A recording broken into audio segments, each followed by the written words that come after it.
What up, everybody? Good morning and a happy Tuesday, December 10th to you all. DK Show up on the air on your radio dials 105.1 FM, 790 AM. Also available online. Stream it up at sportstalk1051.com. Download the app, take it on the go, your smart devices, smart speakers, Google and Alexa, all that good stuff. Video streams up and rolling as well on YouTube, Facebook, and all. Think that's part of your starts for this Tuesday morning. What do we got on a good old game plan for us? We're gonna catch up with Mr. RJ Cardinal coming up in a couple hours from now, about 8:20 this morning. Lots to get to in the Badger world. Obviously, we'll talk some Badger football, transfer portal, players leaving, the reportedly new offensive coordinator that's coming over. We'll talk some hoops. We'll talk some hockey, volleyball, Sweet 16. Speaking of hoops, the women's team off to a good start, 8-2 so far this year. So, lots of Badger stuff to catch up on with Mr. RJ Cardinal, and we'll get to that again about 8:20, 8:25 here this morning. So, what else do we got on the good old gameplay? We'll talk some more baseball. Brewers, Matt Arnold, Pat Murphy chatting a little bit with the media yesterday because of winter meetings and such going on right now. So, but Pat Murphy saying that Christian Yelich is on track, doing well from his back surgery, but he is on track for the 2025 season. Not doing baseball activities yet, but he's on track to do so. So, Matt Arnold also saying that he he feels great right now. We have a lot of people who are regularly in touch with him, and he is a really good spot right now. He showed me pictures of what they cleaned up from his surgery, and that was a big deal. He was in a lot of pain, and he's feeling great at the moment. So, Matt Arnold also talked a little bit about Brandon Woodruff. Brandon Woodruff, expectation is that he's going to be part of the rotation. Matt Arnold saying certainly we have expectations that he will be a part of our rotation, but we also want to be cautious with his health. This guy was itching to get back and be a part of this at the end of last season, and how competitive he is. He wants to be out there in the rotation every fifth day. That's why we love him. So, Robert Gasser, by the way, they're targeting in the neighborhood of a September 1st return for Robert Gasser, who underwent Tommy John surgery yesterday. Pat Murphy also too, uh, going with a little bit of a different perspective on the Juan Soto signing, and maybe in a typical Pat Murphy response, he when he was asked about Soto's reaction going over to the Mets, Murphy said, "quote I was kind of happy because they can't sign too many more guys." So I guess that's one way to look at it. But he said about his former shortstop now, Willie Adames, I don't even want to think about it. I'm just excited for him, his attitude that he brings every single day, how he goes about his business. He's a consummate professional. He was a leader in our clubhouse. He did as much for the ball club as anybody, played in 161 games and would have played in 162. This kid is special. He deserves everything he gets. So, any talk about Sal Frelick moving over to third base after a little bit of an experiment last year in spring training and such? Pat Murphy said, "That would be like the stupidest managerial decision ever. Take the Gold Glove winner from right field and put him at third." But the idea, he said, is on the board. So doesn't seem like that's going to be option. But he did acknowledge that the Brewers are in, maybe a little bit of a tough spot right now, saying, "We've got an uphill battle, man. We're right in the same spot. We've got stuff going on, and we're gonna have to battle for everything we get." So, we'll talk some Brewers and some more rumors, including Devin Williams potentially on the move. We'll get the latest surrounding the baseball world and some rumors, specifically, with the Brewers. And then you got, Twin-wise, just across the border, the Minnesota Twins. Twins apparently have received calls regarding Carlos Correa. So maybe potentially he could be on the move from the Twins. Who knows? But this is the time of year now with winter meetings and such. A lot is gonna be happening. So we'll throw that. We'll throw some baseball talk into the equation. We got the NBA Cup tipping off tonight for the Milwaukee Bucks. They'll be taking on the Orlando Magic. Tip time scheduled around 6 p.m. tonight. Again, you can catch those games on the radio dials, 105.1 FM and 790 AM. But the Bucks in their pool play and such went undefeated. We'll see how the Bucks can do in the cup. I don't know if any Bucks fan is really into it, going to be paying attention to it a whole lot.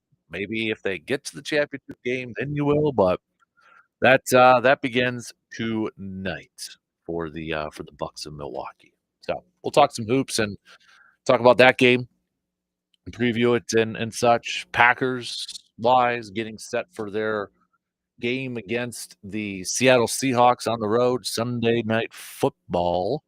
Matt LaFleur chatted a little bit with the media yesterday, and so it's Romeo Dobbs still in concussion protocol, which I think is kind of it maybe a little bit surprised considering it seemed like last week he had entered the final phase. You know, the final phase, one of the final phases is going through practice and then seeing how you react and getting cleared from an independent neurologist. And he practiced last week on the short week. So it seemed like he was at that final stage, but Matt LaFleur saying yesterday that Romeo Dobbs is still in concussion protocol. So we'll see, I guess, as the week progresses. But Evan Williams is also still in concussion protocol, rookie safety, and the other rookie safety, Javon Bullard, week to week with an ankle injury. So Packers a little bit dinged up here as they enter this final quarter of the regular season. So you know what that means. We're gonna kind of recap the third quarter here. I want your grades. I want your assessments. I want you to get your number two pencils out and your grade books. And we're looking at the conclusion of the third quarter, which was Chicago, San Francisco, Miami, and Detroit. Okay. That was your third quarter. Packers 3-1 in that stretch, squeaking by with the blocked field goal against Chicago, taking down San Francisco, taking down Miami, and then losing to Detroit. So 3-1 in that stretch. How would you grade it? I'll leave it kind of open ended too. You can, if you want to grade specific coaches, players, the overall thing, go for it. That's fine. But then also, we are entering the final quarter of this regular season. What do you want to see? What do you want to see from this team as we enter this final quarter that will maybe make you feel a little bit more confident heading into the postseason if Green Bay gets a postseason spot? What do you think is the bare minimum that they've got to win? How many games bare minimum they got to win to get into the postseason? They're sitting at 9 wins now. They got 4 more to go. Is it 2 wins? Is it 3 wins? Is it just 1 more win? And just kind of, give me your maybe some, like, get a little creative with this. Maybe some of the players to watch who's gotta be the guys in this final quarter, these final 4 games of this regular season. Tucker Kraft yesterday, also chatted a little bit with the local media, and, I thought it was an interesting quote from the second-year tight end. He said, "Last game was a check for us because we had guys playing with, myself included, playing with aggression, but not necessarily the best technique. This next storm of games, we're gonna be locked in." So, I thought that was an interesting quote from the second-year tight end, kind of I think a very mature quote, if you will, from the second-year tight end too. Playing with some aggression, but not necessarily playing maybe the best fundamental, best technique, football out there. So, kinda doing a twofer, wrapping up the 3rd quarter of the season, your grades for that, but then looking ahead to the final quarter of this season, of this school season, of this regular season. I threw out a couple of examples what I'm looking for. I'm looking for how many wins do you think this team needs to secure bare minimum a playoff spot? They got 9 right now. How many more? Who are the guys? Who are the players that, okay, we gotta see something. We gotta see, like, start to get that momentum, maybe ride it into the postseason and such, or what else do you wanna see that would potentially make you feel a little bit better or maybe a little bit more confident in your team as they hopefully would get into the postseason? What's your outlook look like for this upcoming final quarter of the regular season? So think about that. You can start to hit me up with some texts or comment on the video streams or whatever works out best for you. Also, it is a ASAP Used Auto Parts Grind My Gears Tuesday. So now is the time. Grind your gears, get it off your chest, make it appropriate that we can relay on the air. Okay. What's grinding your gears? Let us help you out. You know the drill. Hit us up over there. So let's get things going here this morning, shall we? Got plenty to get to. We're going to be covering everything over here. So let's jump right into it. I want to start to get some of your texts. What else is on your mind? What else do you want to talk about? Hit me up. Let me know. All right. Quick break and we'll get the lead off going here in just a little bit. We already got some grades coming through. Big thanks for those texts. Keep them coming. All right. We'll be back to get things going here in just a couple minutes.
With it being a Grind My Gears Tuesday and ASAP used auto parts Grind My Gears Tuesday, it's just a quick reminder that if you are in the need of an oil change or maybe to get a new set of tires, or maybe you're looking to save some money on some high quality used auto parts, look no further than ASAP used auto parts in Eau Claire. You can give them a call at 715-514-4501 or stop by their shop at 1330 Menominee Street in Eau Claire. That's just straight across the street from the Doodads over there. So, again, looking to maybe get your oil change if it's that time, or maybe you want to get some new tires before more snow comes, or maybe you're working on a vehicle and you need some parts, but you want some good quality ones. ASAP Used Auto Parts can help you out with that. Speaking of weather, too, just a reminder. I know with the colder temperatures that are apparently coming over here, again, it's another good reminder that if we get into that situation where there are any school closings or delays, you want to make sure you head to our website, sportstalk1051.com. And up there on the left side, you'll see the WEAU 13 News First Alert School Closings, brought to you by Hovland's and the good peeps at Service Master. So, again, with the colder temperatures coming up, good reminder that it is that season. Never know. Maybe we'll get a snowstorm or something like that. And if the kiddos are going to have a late start or maybe no school, you want to make sure you're planning and stay tuned to any school closings or delays at our website. All right. Couple of you already, or I should say, a few of you already texted in some of your grades. Ben is saying third quarter grade is a B plus. Eric is saying the third quarter grade is an A minus. And then Matt saying third quarter grade is a B. G Man saying DK, I want to see 4 wins. He wants them to go undefeated in this final quarter. Undefeated. What's grinding G Man's gears is the NFL touchdown celebrations. Has to end. Give the football to the ref when you score like Barry Sanders did. G Man, you telling me you never celebrated when you scored a touchdown for Eau Claire Regis back in your playing days, man? Come on. I could see you cutting a rug and doing some creative end zone celebrations out there on the football field at Carson Park or such. Come on, G Man. I can see you doing that. Cutting a rug back in the day, man, when you were lighting up the scoreboards. Uh, Good stuff already. Keep those coming here since we're on a little bit of the green and gold here. Matt LaFleur chatted a little bit with me. Some players chatted with the local media yesterday as well, but nothing too big out there other than the fact that it's curious, and maybe it just is a little bit of coach speak and play. How do I wanna say this? Just kinda keeping things close to the vest, not really revealing anything. Maybe Romeo Dobbs just hasn't been cleared yet because he hasn't talked to the independent neurologist, or maybe Matt LaFleur hasn't heard anything yet, so that's why he's still saying he's in concussion protocol. I hope I hope everything's okay with Romeo Dobbs because, I mean, the fact that he practiced last week, I hope there wasn't any, setbacks or anything like that. So, we'll see, I suppose. We'll see how it's goes throughout the rest of this week and such. But a little bit concerning to see that yesterday that he's still in concussion protocol. And, with that, Evan Williams is in concussion protocol. He left the game early last Thursday. Javon Bullard is considered week to week with with an ankle injury. So that's kind of where your injury updates are at this point, according to Matt LaFleur yesterday. Packers, by the way, opening up as 3-point favorites against the Seattle Seahawks for Sunday night's game. And if the playoffs started today, which we know they're not, but this would be the playoff matchup. Green Bay would be traveling to Seattle for the playoff matchup.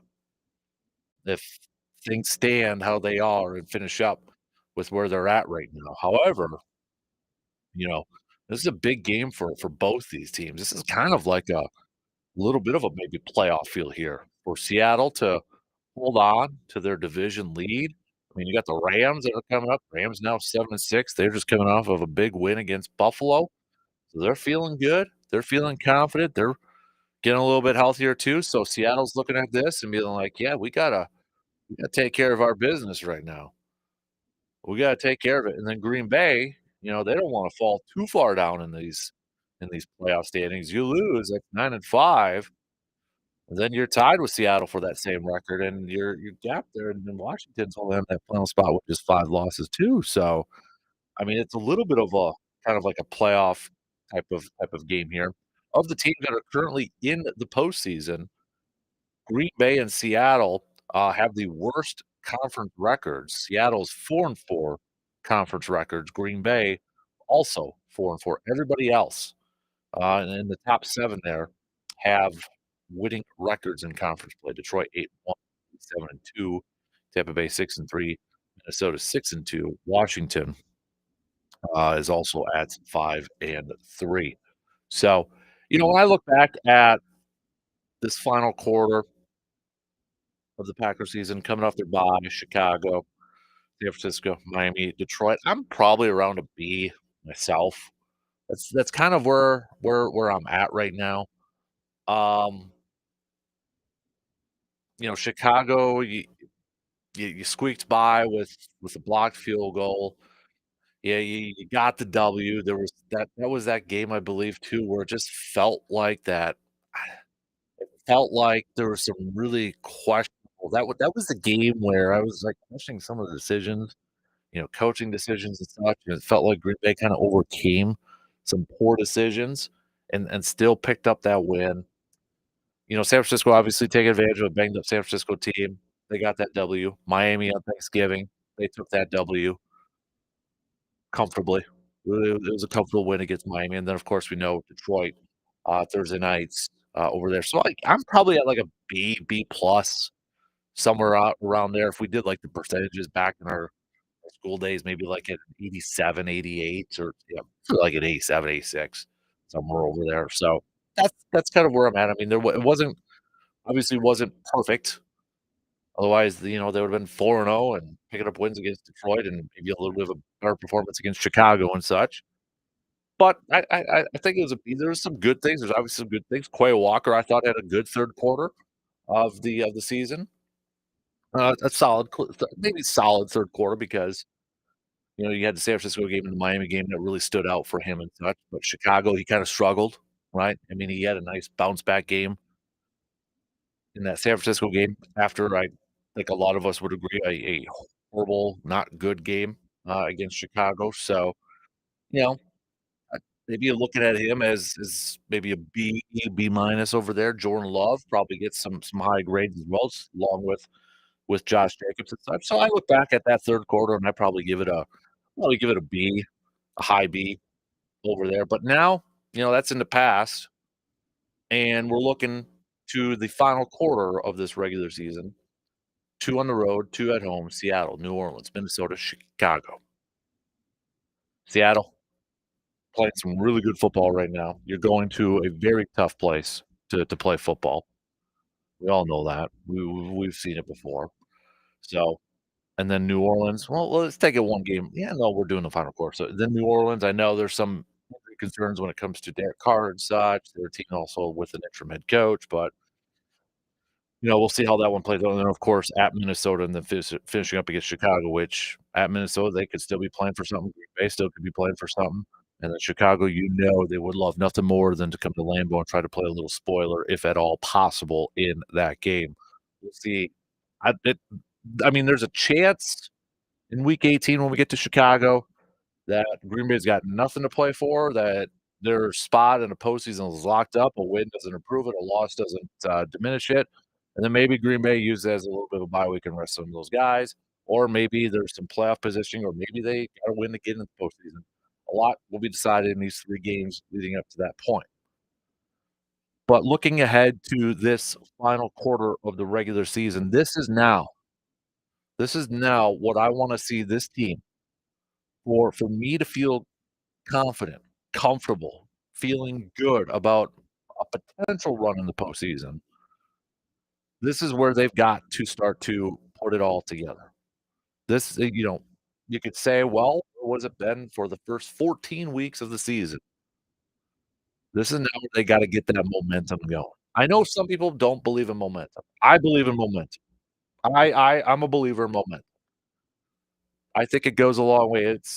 Maybe it's, it's just a mind thing, and it's, you know, something you can't prove. It's not. I know some people say, "Well, it's not a scientific thing," and all that. I get that, but from a mental standpoint, I'm a big believer in momentum, and this is when I wanna see Green Bay start to put it all together and ride that momentum.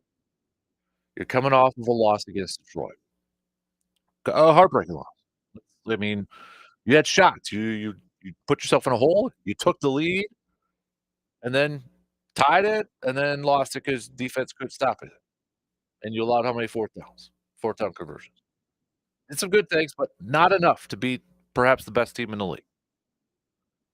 I wanna see these next 4 games, I wanna see this team locked in, and I wanna see complimentary football because I still feel like there's a lot of people out there that believe that we haven't quite seen the perfect game yet, like, where it's all come together. There's been glimpse of that, maybe Miami, maybe San Francisco a little bit there, but there hasn't been like that game, and I know there's not always gonna be that, multiple games of, like, that perfect game and such, but still feel like there's a feeling out there like, "Well, we haven't quite seen this team at, you know, playing on all cylinders." Well, I wanna start to see that in these final 4 weeks because I think that will start to help you gain some momentum, help you start to gain some confidence, and then you ride into the postseason with some confidence, and I think this is a good test. I mean, you're going up against all NFC opponents here too. You gotta get these wins against NFC opponents when it comes to tie-breaking scenarios, potential tie-breaking scenarios if they come into play. And you're gonna be going over to Seattle. If this is gonna be a potential playoff matchup, you're gonna get a little bit of a taste of this because we know Green Bay's probably not gonna win the division, and they're gonna be on the road for the postseason, for at least the beginning of the postseason. And you might have to travel to a place like Seattle. And if that's gonna be the case, there you go. So it's kinda like a playoff game coming up, in my opinion, this weekend. You got a lot on at stake for both these teams. They wanna finish the season strong, and they wanna punch their tickets to the postseason. But I wanna see this team, the main thing in these 4 games, or these final 4 games, start to put everything together, limit the stupid mistakes. You can't get into the postseason continuing to do stupid mistakes, your false start, you're lining up offsides. You can't continue to do that once you get to the postseason, and you can't do that, the false starts and the offensive linemen. It's gonna be a good test for some of these guys going to a loud environment in Seattle too. We know it's loud over there. We know it gets really loud over there. This is a good test for them. Can they pass it?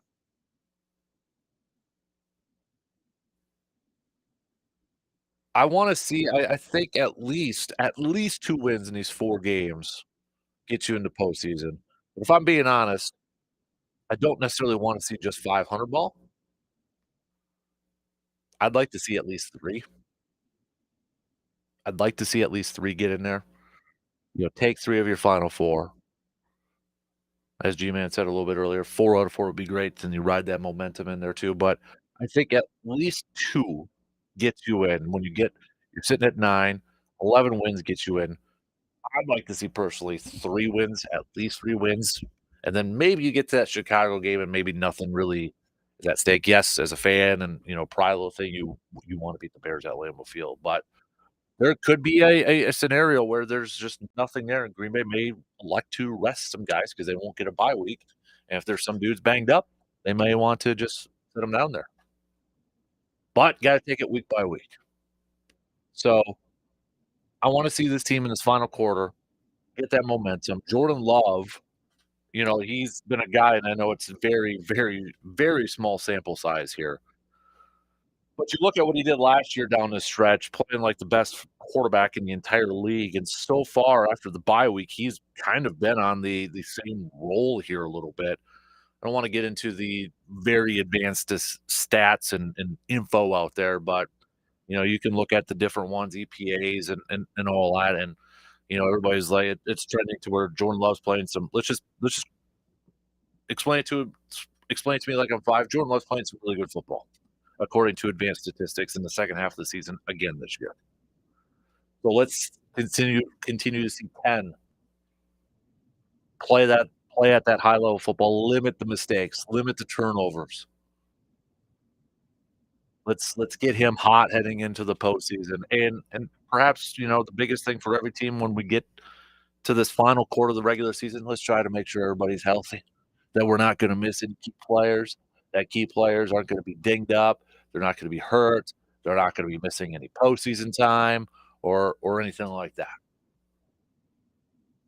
Let's try to keep Josh Jacobs healthy and ready to go in that postseason. He's been used a lot. We know that. He has definitely been the workhorse for this team so far, but let's and continue to do it. I mean, that's the offense runs through Josh Jacobs right now, but hopefully he'll be ready to go when it gets to the postseason here. The biggest thing I just wanna see in these Final 4, getting that momentum, winning your ball games, heading into the postseason confident and playing your best football. It's that simple. That's what I wanna see from this team. Heading in there and head finishing these Final 4 on a high note, playing your best football, getting that momentum. One thing too that is if we're going back to the Lions game, that I know I'm kinda going back and forth here a little bit, but something that a couple people asked, the other day, and it was about Jayden Reed in that Lions game, because it did seem like we saw him a whole lot. He had 1 target and he played 25 snaps. And Rob Demovsky, our good friend from Rob Demovsky, has a piece out there why Jayden Reed didn't get a catch in the Packers loss, to the Lions. And, Rob talked a little bit, with him and such, and it's to me, you could go read I don't wanna read the whole article or anything like that. Um, but Matt LaFleur acknowledged it. He said, quote, "We tried to get him early in the game. Matter of fact, the first play was kind of designed to either more than likely go to him or Dontayvion Wicks. We got sacked on the play. The first third down, we threw him the ball. He drew a defensive pass interference, and then early on, I think it was 2nd and 5, ball midfield, and we threw him an out route, didn't complete that." But, LaFleur said that the Lions countered the Packers' 3 receiver sets with a defensive look that dared the Packers to throw the football. We didn't wanna kinda get into that kinda game. We knew it was important that we continue to run the ball. It's just there wasn't a lot of runs that draw up very nicely versus that configuration. So that's part of the reason we did a little bit more. I would say we're trying to go more bigger people to tight end personnel. So LaFleur did acknowledge, said that now where we can be better is, and I talked to Jane about this, is just making sure that we have some of those plays for him in the game plan where he's tagged to go in there and play wide out, but because obviously he's a very impactful player, and it wasn't by design that we don't throw him the ball. That's never the case. We tried to down it there in the red zone. They did a good job talking about the Lions over there. So that's one thing too, is like you don't want to get into a point in this season when you're at week 14 and you're talking about one of your best offensive playmakers and the inability to get him the ball or even just playing 25 flipping snaps in a big time divisional game. That's you don't want to get to that. We don't want to be talking about that when it's week 14 of the season for crying out loud. So again, that goes back to the final four, finishing strong, playing your best football. Everybody's on the same page. Coaching staff, play callers, players doing their job. Everything is by the book. That's what I wanna see from these Final 4. Those will lead to wins. Do your job, as Bill Belichick would say. Do your job. Play the best football of your season in these Final 4, and you gotta take it by game approach. It starts with this game against Seattle. Seattle playing with a lot of confidence right now. They're in a postseason run, essentially to try to win their division because I think it's safe to say unless there's a collapse between, like, Packers or Commanders or anything like that, but it sure seems like team from the NFC West, for them to get in, they may have to win the division. Oh, the Rams are creeping up there, but right now, at least, it looks like an NFC West team, the only way to get in is gonna win the division. Same for the NFC South. But I'll be honest with you, at this point in time, I know a couple weeks ago we were saying 5 or 6 seed, maybe it doesn't matter because, 5 seed, you're gonna be playing in the NFC South winner. At that point in time, the 6 seed, you're gonna be playing the NFC West winner. I'll be honest with you right now, I think I'd rather have the 5 seed and play the NFC South division winner because NFC West, depending on how this game against Seattle goes, but, I mean, Seattle's playing really good. Get the Rams kind of on a roll. God forbid if they get back into it, I don't care that we beat them. I would not feel comfortable going to San Francisco on the road in a playoff game. I don't care about the records. I don't care about who's healthy or not. That still make me a little bit nervous. So, yeah, I'd probably rather have the 5th seed if it looks like it's gonna be going up against an NFC South team. That's where I would be at right now at this point. Alright, we gotta take a quick break. We'll finish up the first hour here. Your thoughts, your commentary, hit me up. Let me know. We'll be back in just a few minutes.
What is on your wish list this year? If you said a new home or maybe even a piece of land to do some hunting or build a cabin, you're in luck because Woods and Water Realty has your wish list already available. Just visit woodsandwater.com to check out all the listings available for homes, cabins, or parcels of land. And the team of realtors at Woods and Water Realty are ready to help you find that new dream home or piece of land to build your future dream. Realtors from Woods and Water Realty are with you every step of the way, making the process of home buying super simple. So start looking through that wish list right now at woodsandwater.com.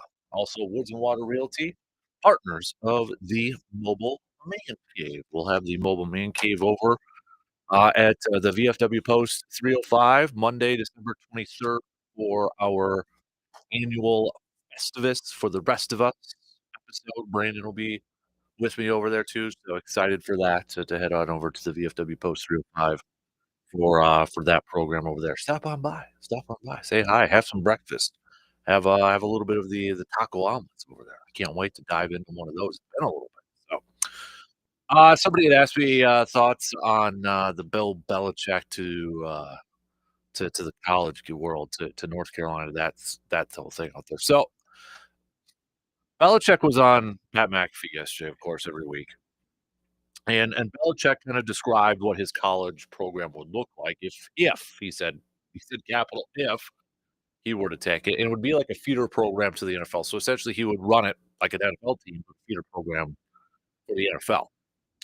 And that sounds great. That sounds good. You know, it's like, oh, it's getting guys ready to make that jump to the NFL. I mean, we talked about, nutrition and all that sort of stuff.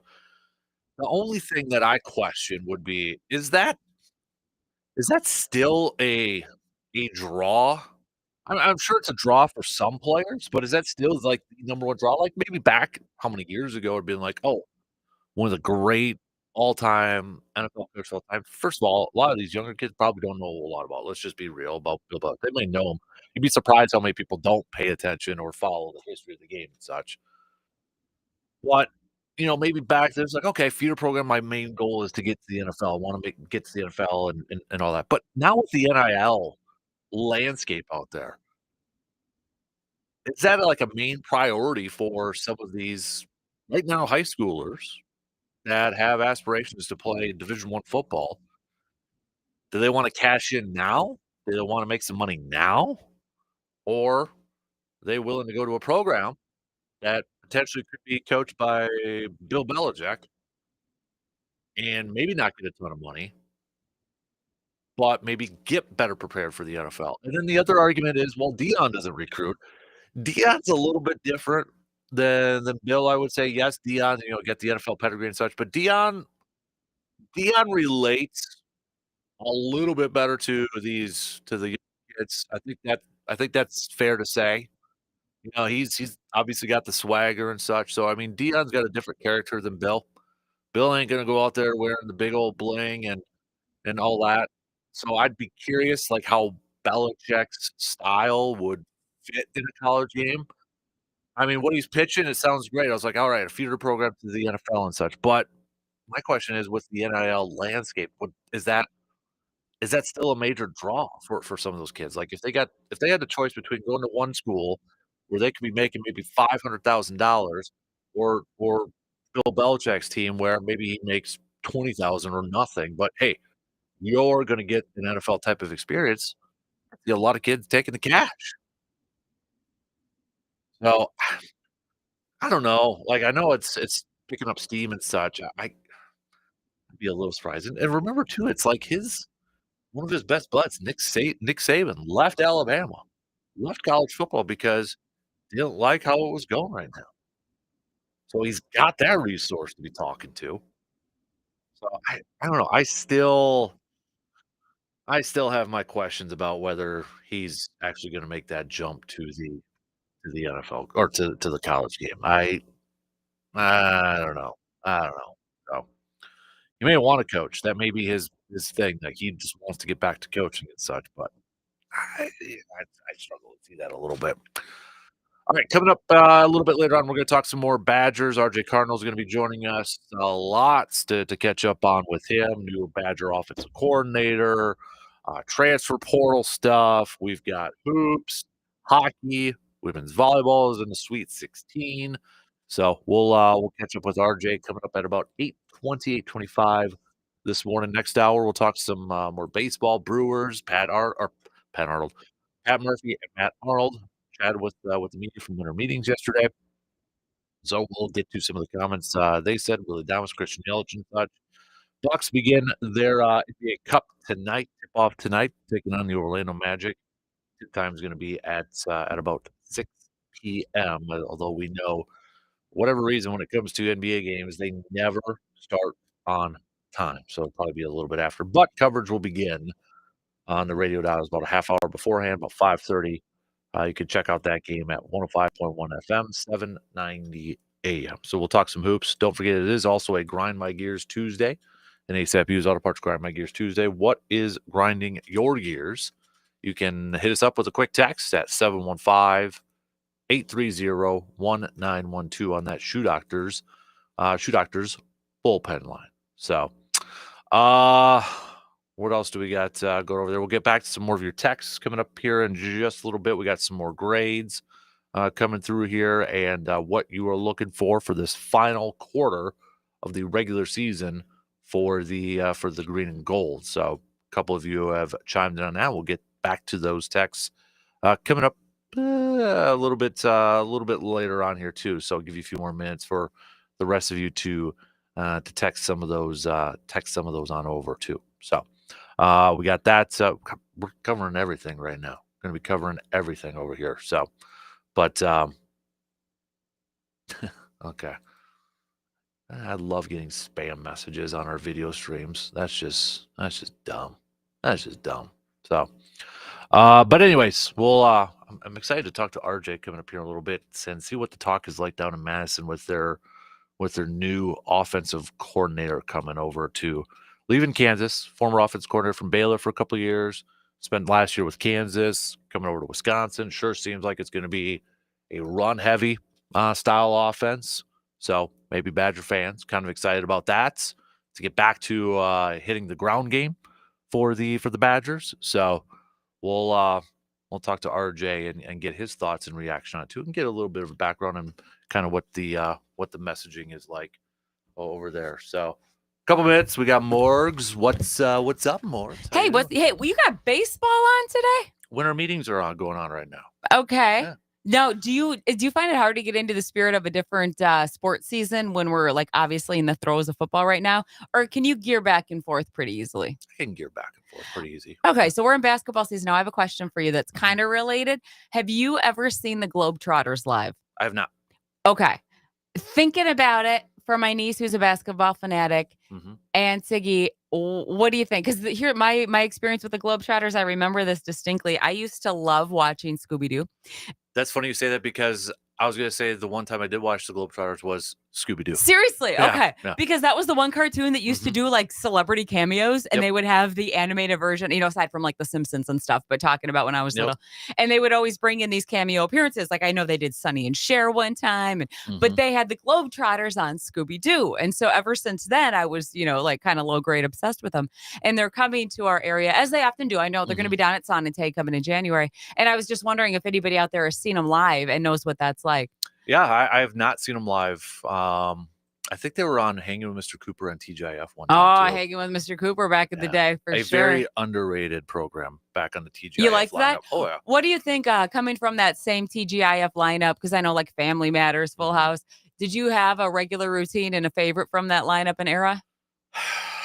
If you had to pick the most underrated show. Perfect Strangers is the most underrated one with Balki. Balki's good. Yeah. I'll give you that. Loved that one. Yeah. I was a big Urkel fan, though. Of course. Well, relatability. Yeah. You could identify. I may have had the pull string doll that said, "Did I do that?" Yeah, as a kid. Yeah. I may have had it. Well, you Boy still Meets wear World your and pants Step up by there. Stop. Boy Meets World is solid. I used to, you know what actually showed that I just had a flashback for that I loved? Wonder Years. Oh gosh, yeah. Right? Fred Savage, yeah. Yeah, there was some good shows on that we grew up with. Was it Punky on there? Was that his name? Or what was the one? Oh man, I'm blanking. The little nerdy kid that they both had a crush on Winnie Cooper. Pete. Pete, yeah. There you go, right? Yep. Yeah. So, oh yeah. That Step by Step, We could go an hour on this. Oh, we had the best lineup. Yes, we did. Absolutely. For Mhm. sitcoms back in the day. I would get my Happy Meal every Friday and sit down from 7 to 9 and watch TGIF. Yeah. Mhm. You're our own resident Urkel here in the building, so it does I'm just stand to saying, reason. 90s is the best decade. It is. No argument here, buddy. We can agree on that.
Second hour kicking off right now on this Tuesday morning. Big thanks for tuning in wherever, however you may be tuning in from before the temperatures get up there or get down here a little bit later on this week. So coming up, we're going to be talking some Badgers with Mr. RJ Cardinal down in Madison. Lots to catch up on in the Badger world. New offensive coordinator, the hoops team dropping their last two, men's hoops team, but the women's team off to a fantastic start. Women's volleyball also into the Sweet 16. We'll catch up on that. And, of course, men's hockey and women's hockey over there, too. So lots to catch up on in the Badger world. We'll get back to some more Brewers rumors with winter meetings going on and such. Get back to some more football. But really quick here before they got to head off to school. But a voice that you hear every Friday morning, too, is actually Dr. Crow. And two of his children with us this morning. So what's going on, guys? Welcome. Thanks for stopping by the studio. Yeah, anytime. Yeah, we got Regis basketball going to be going on tonight. First of all, why don't you introduce you guys yourself so everybody knows who we're talking to? I'm Kellen. I'm Ellie. All right. So McDonald, big game tonight, right? Rivalry game. Yeah, that's a big time rivalry game. Yeah. So how'd the football season go for you? I know your dad was helping out coaching too. So went good, yeah. Yeah. Was it a lot of fun? Kind of intense. Obviously, maybe fell a little bit short there in the postseason, but overall, was it? How was it like with your dad helping out coaching? You can be honest. Pretend he's not here. It was fun. Yeah. And he's a bit aggressive, but you got to be aggressive when you got to be aggressive. You know, it's all part of the game. Exactly. It was great. Definitely helped me. Yeah. What position were you playing? Played D tackle and offensive line. Oh, nice. So, where do you think you're gonna? Is that something continuing to play those positions, or? Yeah, I think I might move to D end, but we'll see how it goes. Oh, then the pass rushing skills coming through, right? You gotta get the sacks. Yeah, it's like a touchdown for a defensive player. Are you in basketball then, Ellie? Too. Yes. So when's your 7th grade basketball? 7th grade. 7th grade. Which when's your first game, or did you have your first game already? We already had I do a travel league right now. Okay. My school ball hasn't started out yet, and Okay. we're on our last tournament is coming up this weekend. Where's that going to be at? Menominee. Menominee. It's All our right. LCG tournament. Nice. So you excited? What's your favorite sport? Is it basketball or Soccer. soccer? Nice. Did you play the soccer this past fall, or? Yeah. Or is it No, in the spring? It's past fall. I do spring soccer. Spring for soccer. School. Mhm. Okay, gotcha. So you do anything in the fall? Is that your I time do cross off? country. Man, so we got 3 sport athletes all across the board. That's right. I Yeah. preach it. Yeah, That's right. It's keep them diversified and Mhm. skill sets, and don't get a lot of overuse injuries. So it's good to keep the kids in a lot of different activities. Absolutely. And then the little guy, is he the golfer of the family, or is everybody golf? He is, yeah. We all golf a little bit. Yeah. None of us well, unfortunately, but we do get out there. Yeah, he's probably the most enthusiastic. So for the first 2 holes, and then he kind of fades. But at that age, that's what Right. you get, right? So, but yeah, he does that, and then he does some soccer as well. And he just started basketball. He had his first practice last night, actually. So Nice. he's doing. I think that might be through the Y or Park and Yeah, Recs, one of the it's the two. Y. So the Y. Okay, What grade is he in again? He's first grader. First grader. Okay, So- because Hudson just started Y ball and he's a 2nd grade. So, Okay. but yeah, same league over there. We just started last week too. There So you go. Yeah, exactly. So it's tough basketball in there. I know, right? Herding cats. Yeah, that's gonna. I don't know if we're gonna be doing any 3-man weaves or 2-on-1s or anything like that. It's we're just focusing on dribbling and Yeah. paying attention. Yeah, exactly. Focusing. So, guys, what's getting ready for Christmas? Yep. What's on the Christmas list? What are you looking I have for? no clue. You don't know what do you want though? I don't know. You don't know what you want? I This is never- your chance to put it out there and put That's pressure on right. your dad to get it for you. I Everybody's never know listening. what I want. How about you, big guy? Probably a pair of shoes. Parachute. Okay, so what do you have a certain kind in mind? Not maybe a few narrowed down, but not specifically now. Gotcha. What's the hot shoe nowadays? Jordans when we grew up, Right. it was Jordans, but I think there's ants and Yeah, those are basketball shoes. Yeah. I had those. There's a cool new football cleat that released, but those are very expensive. They're like Kobe 6 Grinches, but they're football cleats. I don't even know what Wow. that means. They I don't were- even. Where ones- When you said Grinch, I'm thinking is it green then or? they're like neon green. They Oh, released. geez. Okay. They released and they sold out like the Be able first to find day. you. They released. They sold out like the first day they came out, and you bought them for maybe $200, and they resell already for almost over $1,000. Jeez, so that's an investment. That's right. That's the way you got to sell it. That's the Exactly. smart way. I'd Yeah. ask for shoes, but I have enough. Oh, wow. Look at I'm that. surprised she admits that, Honesty. right? I have That's too right. much. That's awesome. I have 3 pairs of the same shoe, and I recently got rid of one, and now I miss it. Wow. I like Oh, geez. Mom must be on top of the shoe orders, I guess. All right. Well, so what's on Dad's wish list this year? Just family time, right? Yeah. You know, just a little Well, time off they're- of work. they're- They're scheming over there. They got right. something up their I sleeve. like it. So Like a macaroni artwork or something. That's probably more Cam. That's the first that was grade. good. Yeah. That's awesome. Cam's on top of that one. Cam's got that one. So I got to ask you really quick, because I know it's Texas, but Jonathan Brooks retore his ACL. Did you see that? Yeah, I the did. running back Yeah. over there, same knee too, right? Yeah. So what's the recovery like? Is that a longer recovery from a first tear ACL, or Not like explicitly so, but often because the leg is a little bit, kind of, even though they rehabbed and it comes back, it's not Mhm. quite 100%. So it'll be a little bit tougher recovery. And then revisions, it's always more complicated surgery for the surgeon. Mhm. So there's always a little bit more variability in recovery. So if you look at the success rate for primary or like a first time ACL, you're looking at retail rates around 5 to 6%. Unfortunately, he's one of those. And now if you do a revision, you're probably doubling that retail rate. So it's not ideal. Obviously, you don't want to see that. And Mhm. obviously that was a tough game. I mean, I'm biased because I'm a Texas fan, but Right. I mean, we just dominated the first half and just could not score. And you always pay the price. Going into half, I'm like, we didn't capitalize on our domination. Mhm. I know it's going to come back to bite us, and it sure enough did. But it was a great game. I Mhm. mean, it's going to be exciting to see the football playoffs this year. It's, no matter what, no matter where they move it, there's always going to be teams on the outside looking in. Obviously, Bama this year Mhm. crying foul. But at the end of the day, I think a great lineup. There's going to be some great games. I mean, I'm Mhm. excited for it. Yeah, I thought it was a good 12. I didn't have Absolutely. any complaints about it. I get the strength to schedule one, but at the same time, you got to factor in your bad losses too if you're Alabama, right? Well, they definitely like to look through the Mhm. world through rose-colored glasses. I mean, it's like, oh, look at all the wins. It's like you had 3 losses, Right. period. Exactly. So, I mean, Mhm. right there, you got to win your games. And Mhm. so, I mean, they were crying about their strength of schedule, but they beat those easy teams. Like, because I think their AD came out yesterday and said, like, we're going to only schedule easy teams. But it's like, Yeah. I mean, I know they had scheduled us. So, I mean, that was kind of a blow to us Badger fans. But beyond that, I mean, their strength of schedule for those games wasn't that high. So, Mhm. at the end of the day, win your games and it gets you in. And I mean, I think, who knows, maybe there's already rumor of expansion to 16, which I don't know. At some point, it's like, look, you got to draw the line somewhere. We're not Right. going to turn it into a 64 team March Madness, right? Right. That's not realistic. I think having 12 with buys or 16, I guess, are both reasonable because it's the same number of games essentially, except the Mhm. team's going to buy. So Right. I don't know. At some point, you got to draw the line. But I think it's a fantastic first lineup, and it Mhm. should be exciting. Absolutely. Are we all? I think your mom's a Bears fan, right? So She is. She's she is? quasi. Yeah. Yeah. I'm kind of wooing her to the Viking side, but Okay. she's got dual. well, it's been a allegiances. while that you're trying to woo her, right? It's been You know? it's unsuccessful at times. So And then Cam's a Bear fan. Cam's a Bears fan too. he's Okay. half and half. He's Okay. also getting he wears both. If they play each other, he'll often root for the Vikes, but he does definitely pull for the Bears as well. His Okay. grandparents, who are probably listening right now. How about you two? Are you Like, Vikings fans? Vikings, yeah. All right. So your dad's had the influence on you That's guys, right. right? So is it going to be like a divided house on Monday?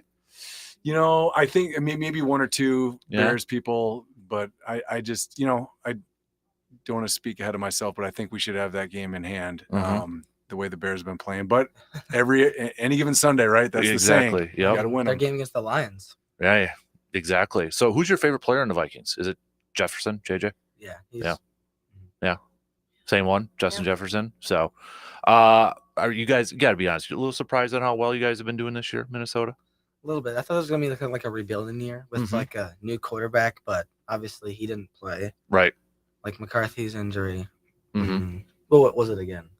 His injury? He tore his meniscus, yeah. So he Meniscus, ended up having a meniscus repair, and then had that second procedure. Although it's been kind of mum after that. So that Mhm. injection, as it turns out, so procedure is a little bit of an exaggeration, I guess. But we'll see. Next year it's going to be the quarterback position for us is, I guess, in some ways even more up in the air for next year. It's like, what are we going Right. to do now? There's certain floating rumors of franchise tagging Darnold, which I don't think we have a lot of cap space next year. The Vikings do, so Mhm. we could spend the money on a single year franchise tag. I don't know. It'll be interesting to see if JJ's back and ready. But I mean, I know he's got another year under his belt, but he doesn't. He Right. didn't play, right? So it'll be interesting to see. I'm Mhm. excited. But yeah, even as a big time fan, I if you'd have told me we were going to be 11-2, Mm-hmm. I would have said I don't think so. Yep. So I'm happy. I'll take every win. I'm gonna do a little lightning round with you two guys. Are you ready for this? Yeah. Easy, quick questions here, or maybe I'll make them a little tough. Ooh. So, we'll go each of you first, second. Okay, back and Okay. forth here. Favorite sport? Football. Soccer. Favorite team? Vikings. Timberwolves. Ooh, nice. Favorite player in any sport? Anthony Edwards. Anthony Edwards. Same. Ant-Man. Yeah, With that's my background on my phone. Is he really? Nice. That's awesome. That's a good picture. My kid, he's big Bucks fan, but his favorite player is Anthony Edwards. Yeah. So- I mean, he plays with such passion. I mean, Mhm. he's obviously it's been a little bit of a rough start for the Wolves, but we're getting it back online. I think Mhm. we're Just like the Gobert trade. Took a minute to lock right. in. Yeah. I mean, Yeah, new yep. roster, right? Randall, Exactly. get him in the That's fold. my friend's favorite Yeah. player. So Yep. it's definitely going to be a little bit of a learning curve, but we obviously came on strong last year at the end, and we're hoping the same thing happens this year. Mm-hmm. Favorite food? Pizza. I threw you Watermelon. for a loop. Ooh, watermelon. What kind of pizza though? Ooh, meat lovers. Nice. Favorite movie? Ooh, this is a hard one. Home Alone. Nice. Perfect time of the year. Elf. Going with the Christmas movies. It All is. right. Elf Well, is for a this classic. season. It's on For the this mind. season at least. What was the last thing you maybe binge watched or streamed like on Netflix? Was there a series or Young Sheldon. Nice. Stranger Things. Nice. I'm looking forward to the final one's coming up Yeah. here, the final season there. What's your favorite activity to do or favorite hobby? It could be a sport, but what's your favorite thing to do? Weightlifting. Ooh. Like maybe ETS or reading a book. Do you have a favorite book? No. Oh, Harry Potter, actually. Harry Potter. See, Go on. that's a good pick there. How about what's your favorite school subject? Math. Science. Oh, geez, those are the two I sucked at the most when I was in school too. So, all right, just a couple more here because I know you guys got to probably get going here. So, but let's go with what is your favorite? I'm trying to pick which favorite restaurant. Ooh. Texas Roadhouse. Nice. I don't know. Oh, you abstain, huh? That's a good one. There Well, too. Roadhouse just isn't the same without the peanuts on the floor. Like they Yeah. didn't. I don't know if it's like a nut Yeah. allergy thing. Probably couldn't. Probably, people but like couldn't go, if it was- you're allergic to nuts, why would you be going to Texas Roadhouse? That's a great question, but that was always the fun part. The kids enjoyed that when they're younger, just eating the Mhm. shells and throwing them on the ground. So they It don't was- do that anymore? No, no. Wow, I did not know. Yeah, that. They're it's like a really- bucket. Really changed the ambiance. Yeah.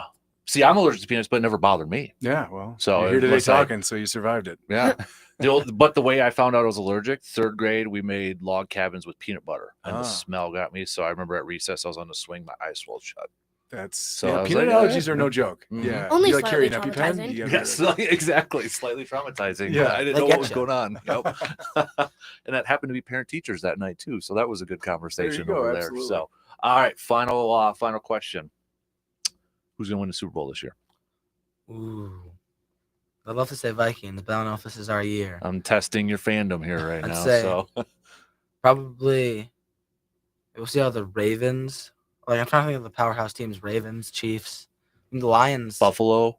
Yeah, Buffalo. Hmm.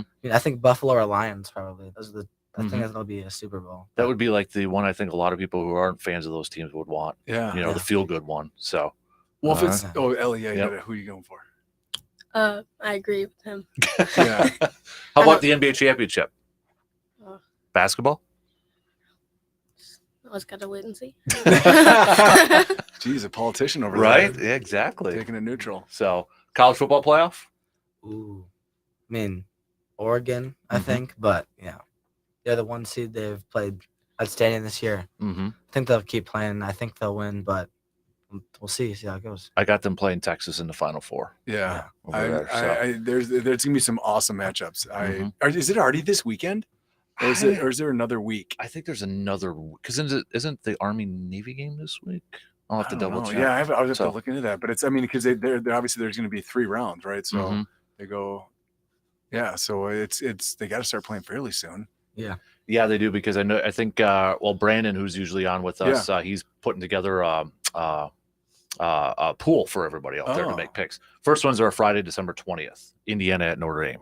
So Oh, that's gonna be a good game too. Ooh. There's just some great matchups. Yep. Great matchups. Yeah. yeah, I'm Good. looking forward to it. So, Well, I know you guys got to probably get going here. So a big thanks for stopping by and hanging out with me a little bit on the radio and chatting with you guys. So Regis McDonald tonight, right? Yeah. And then you're going to be at Menominee this weekend, Ellie, for Yep. some hoops over there too. So Yep.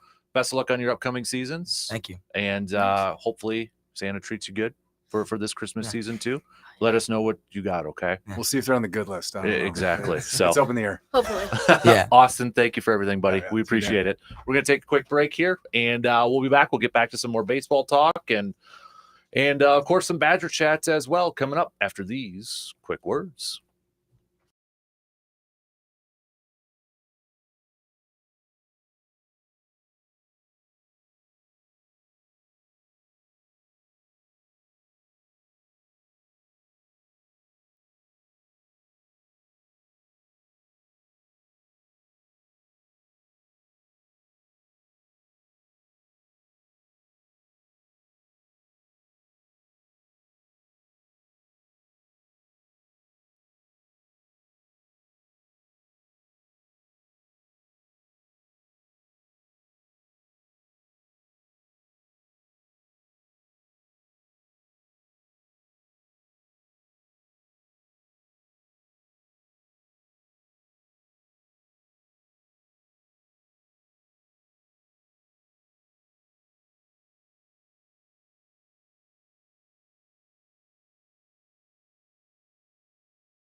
Big thanks for Dr. Crow and his family for stopping on by here this morning and just saying hi and chatting a little bit with us. So you can hear Dr. Crow every Friday morning with us for our Inside the Training Room, Chippewa Valley Orthopedics and Sports Medicine. Speaking of which, dealing with any aches and pains this season, an injury that just doesn't seem to heal. Hey, you don't have to live your life dealing with pain every single day. With Chippewa Valley Orthopedics and Sports Medicine, you can start to live your life pain-free, whether you are a professional athlete, weekend warrior, or simply having an aching joint. Rest assured that you will receive unsurpassed care delivered with compassion and respect. Make your appointment today by visiting cvosm.com, and you can start living that pain-free, healthy life today. Brewers-wise, we got some baseball chats going out there. Winter meetings going on for Major League Baseball. This is when, obviously, time of the year that a lot of moves and trades and signings are going on. Obviously, the Juan Soto one and Willy Adames and such. Pat Murphy, Matt Arnold chatted a little bit with some of the media over there that's covering the events and such. But one of the questions, Christian Yelich, according to Pat Murphy, says he's on track. Not doing baseball activities yet, but he is on track. Matt Arnold said, talking about his injury, I think that was a big part of why he had back surgery sooner rather than later. Obviously, we missed him a ton last year on the field, but him having that surgery sooner allows him to have more of a traditional full off season. He feels great right now. We have a lot of people who are regularly in touch with him, and he is in a really good spot right now. Arnold continued to say, he showed me pictures of what they cleaned up from his surgery, and that was a big deal. He was in a lot of pain, and he's feeling great at the moment. Matt Arnold also giving us a little bit of an update on Brandon Woodruff. Matt Arnold saying, certainly we have expectations that Woodruff will be a part of our rotation. We also want to be cautious with his health. This guy was itching to get back and be part of this at the end of last season, and how competitive he is. He wants to be out there in the rotation every fifth day. That's why we love him. And anybody thinking about Robert Gasser potentially this year, pump the brakes. September 1st is kind of targeting the neighborhood for his return. So essentially, that could just be this whole season for Robert Gasser. Don't expect him, because even when he does target, I'm assuming the target return is probably going to be maybe getting some innings in at AAA and such, maybe a postseason run there.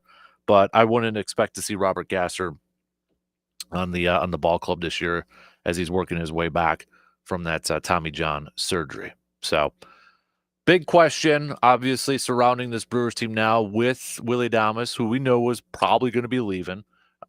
With him out, with him leaving, who's going to be making or who's going to be playing shortstop? And then if you do move Turang or Ortiz over there, who is going to fill in for those spots?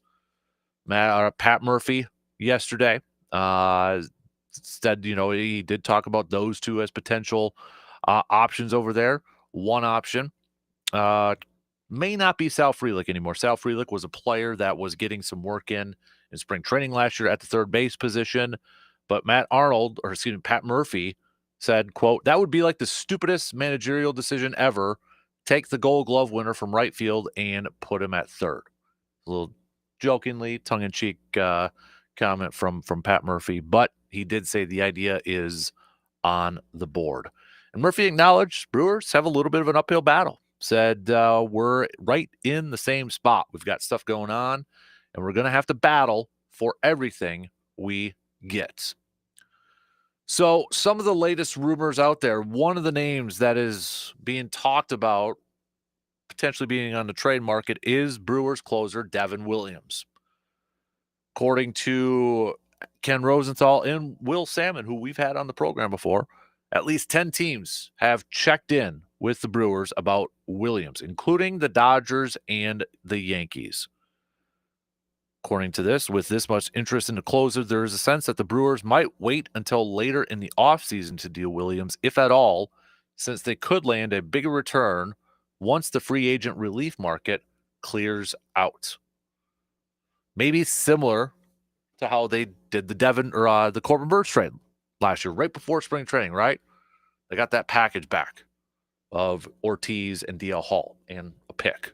So maybe they don't have to move him, not like they're like, okay, we got to get this done. We got to get it done quickly. They don't have to move him.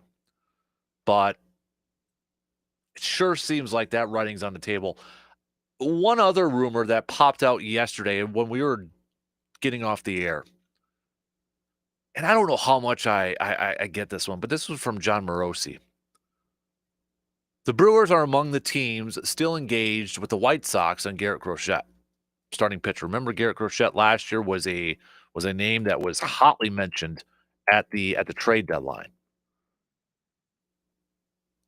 So, Garrett Crochet, when we look at his career, the biggest thing, I think when you look at him, first of all, you'd have control this year. Arbitration next year, I believe, is when I looked it up. I'll double check it here too. But he does have a little bit of an injury history when you look at his overall career. Brewers have the assets for it to trade for him. I'd still be a little bit shocked if they actually pull the trigger. Now, maybe not because, I mean, for crying out loud, last year when we looked at the offseason, they signed Rhys Hoskins, and you're thinking, okay, yeah, they ain't trading Corbin Burns, or they're not going to be making any moves. So they signed Rhys Hoskins, and then what? A couple days later, a few days later, they trade Corbin Burns. So, at one point when they made that signing for Rhys Hoskins, it was like, oh yeah, they ain't making any big move. They're going to go for it this year. They're going to try to compete, and then you trade your best starter, and it's like, okay, what's going on here? So I guess never say never, but with so many teams that are rumored to be involved in Garrett Crochet's, for a trade package, Brewers have to give up a lot to get him. So yes, he is arbitration through 2026. He's scheduled to be an unrestricted free agent in 2027 when he would be a 28 years old. So I mean, you look at Garrett Crochet, and you've got teams like the Yankees, Mets, all these other teams trying to reportedly rumored to get Garrett Crochet, or at least check in on him. So somebody had asked me, do you think the Brewers are going to make any moves, big time moves this offseason? And I don't think so. I don't think so. I mean, I think a big thing that's going to be a part of it, and I know fans aren't going to like it, but I do wonder how much the TV factor, because they're changing the media landscape, they're changing the TV stuff, like with the unknown of how much money they're going to get from that. Does that affect the budget for the roster? And Mark Anasio kind of alluded to it a little bit at the end of last year. The uncertainty surrounding the media coverage, the media market, how much money they're going to get revenue-wise from TV, that could factor into it. So I don't know. I don't know how big of a players they're going to be in terms of free agent signings and signing guys. Trades, if it doesn't affect the budget too much, maybe like Garrett Crochet, it won't do a whole lot to your budget. I mean, you lose Willy Adames, that takes away some of the money. Gary Sanchez gone there too, and Frankie Montas and that, but I don't see them being super aggressive. Maybe making a trade or two and trying to sign some guys at 1-year deals with maybe options and such on there. So I wouldn't expect a whole lot of moves from the Brewers. I hope I'm wrong, and I hope we're all kind of surprised, or I hope we're all surprised that they may be aggressive a little bit and get some moves over there. But yeah, this Garrett Crochet's rumor that the Brewers reportedly are engaged in that, you wonder sometimes, are these teams, certain teams, because Andrew Brandt said, he would do this with the Packers, like an agent would call him when he was with the Packers and say, hey, can we mention your name that you're rumored for interest in signing my client? And Andrew Brandt always said, well, if that means driving up the price, go for it. And you just kind of wonder with some of this stuff, you got to take it with a grain of salt at times too, because some of the more teams that are rumored to be interested in somebody, the bigger the price tag is going to be. So like one of these teams, the Reds and the Cubs, are among the suitors who have previously been mentioned for Garrett Groshette. Two teams that are in the same division with the Brewers. Are the Brewers a team that's kind of being used? I'm sure the Brewers probably called. They made a call. There was always this, when Ted Thompson was a general manager, they would like just make a phone call. And then people can spin it saying Green Bay's interested.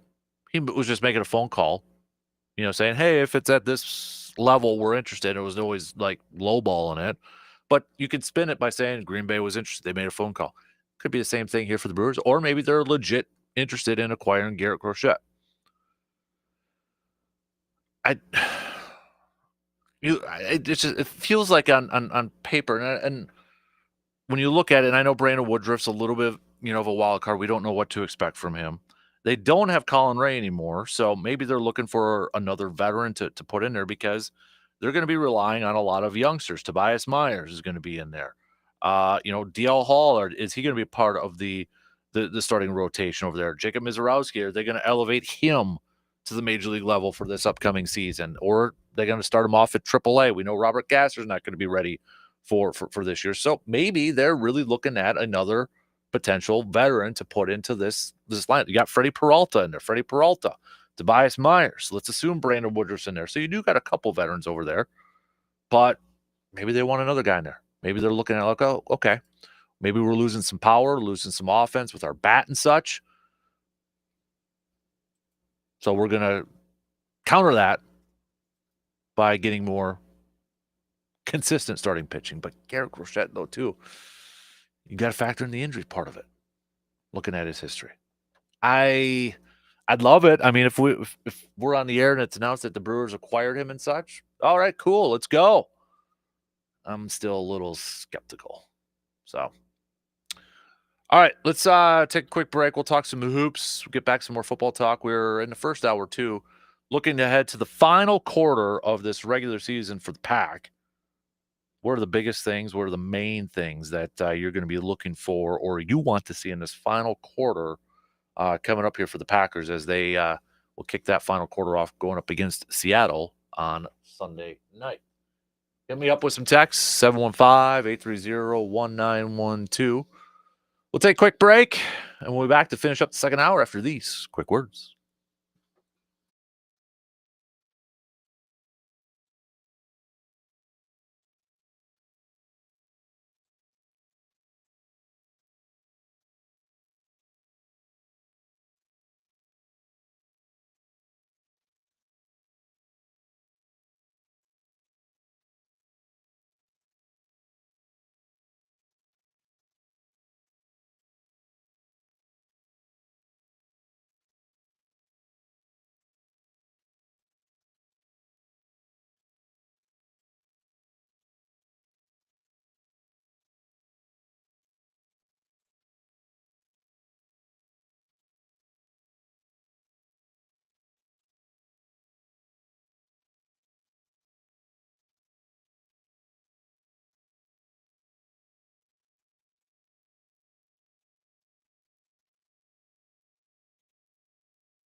Looking for any last-minute Christmas gifts for the hunter in your family?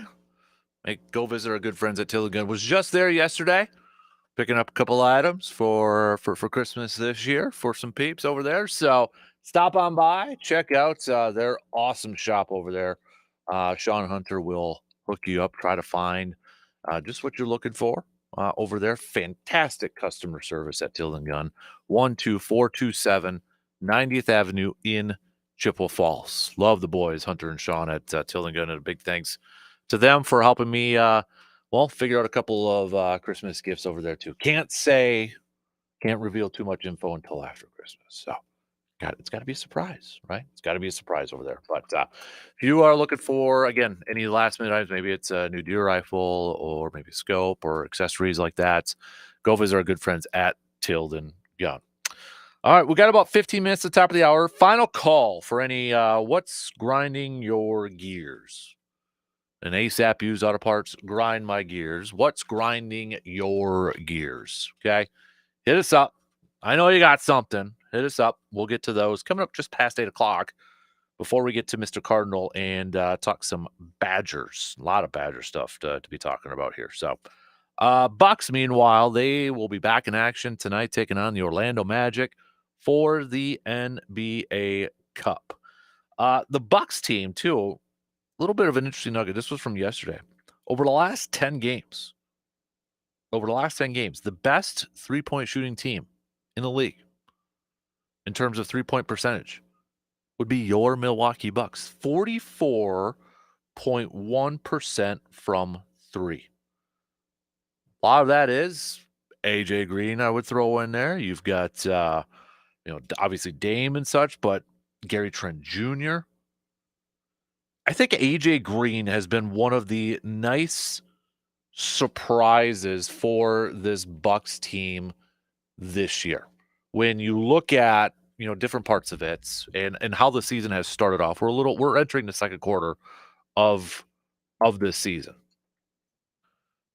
I think it's fair to say if we had to pick like one player who has been a nice surprise for this Bucks team, I would go with AJ Green. Now, again, if you want some advanced statistics here, for a bench player, this is from the lead. For a bench player, the highest TS percentage. TS stands for true shooting percentage, which is a basketball statistic that measures a player's efficiency at shooting the ball.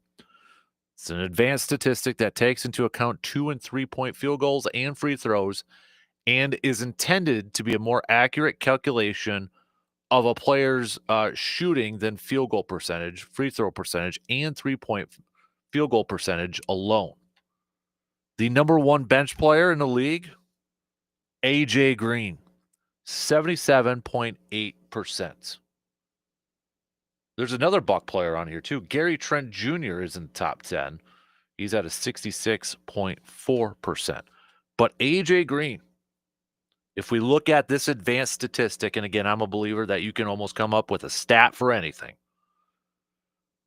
But the highest TS percentage, a true shooting percentage that measures a player's efficiency at shooting the ball, the number one bench player in the league so far this season, with a minimum of 90 field goal attempts, is AJ Green.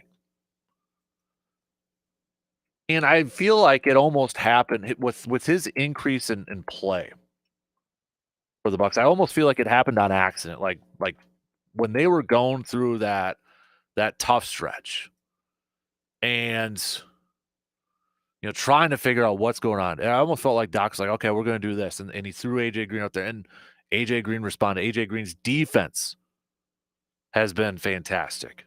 And we know about his 3-point percentage. We know about his 3-point shooting. That's always going to be there too. But we're seeing an increase in minutes consistently now with AJ Green. He started the season off 4 minutes, 11 minutes, 13 minutes, 3 minutes, 5 minutes. That was October games.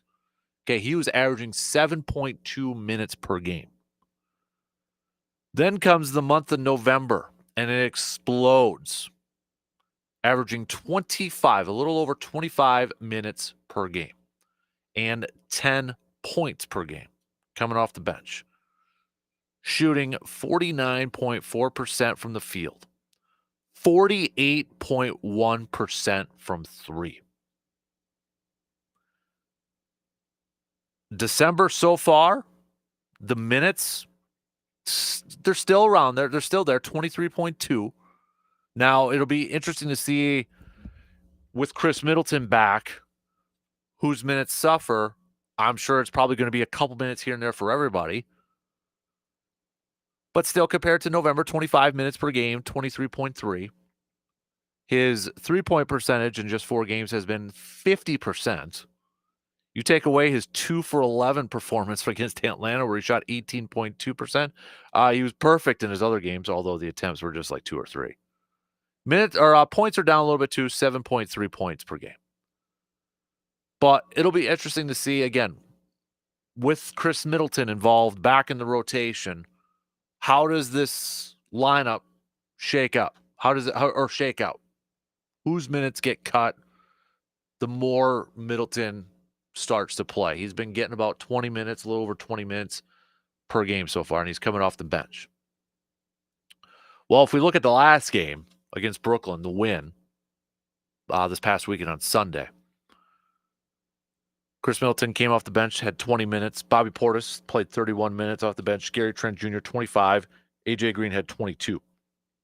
No Marjon Beauchamp, no Pat Connaughton. Those guys weren't getting any minutes. This might be the rotation, the main rotation going forward. The odd man out of everything right now is Pat Connaughton. And you have to wonder, what's the future for Pat Connaughton? You know, he had 5 minutes against Atlanta on the 4th. That was it. That was his last playing time. You have to, he's been involved in some trade rumors. His name's been thrown out there as possibilities and such. So you have to wonder if Pat's going to be the one that's going to be a part of a trade pack. Because I still feel like the Bucks are going to make a trade, but before the deadline. Yeah, Pat didn't even play in the Celtics game, the game that Middleton made his debut. You had the same rotation in there. Portis, Middleton, Trent Jr., AJ Green. That sure seems like that's going to be the 9-man rotation going forward. Middleton may eventually get into that starting lineup over maybe like Prince or something, but this sure seems like this is going to be the 9-player rotation. So if Pat's traded for somebody, I mean, are you going to trade him for somebody who could be a part of that rotation? Is he going to be a package of somebody that you could bring in that's going to be, maybe another starter or a key figure off the bench? I don't know. But it sure seems like maybe Pat's days are numbered with the Bucks here. We'll see how it goes forward, but Bucks tonight taking on the Orlando Magic for the NBA Cup. Tip time is going to be about 6 p.m. tonight. You can listen to that game at 105.1 FM and 790 AM. And a Magic team that is 17-9 so far on the season. Bucks are actually favored, though, by 7.5 in this game. Favored by 7.5. Will be in Milwaukee, where they are 8-4 so far this season. But Orlando's playing some good hoops. They're 8-2 in their last 10 games, just like the Bucks are 8-2 in their last 10 games here. Right now, currently, Orlando would be the 3rd seed in the Eastern Conference. Bucks currently sitting as the 6th seed as it stands in the Eastern Conference. So, but I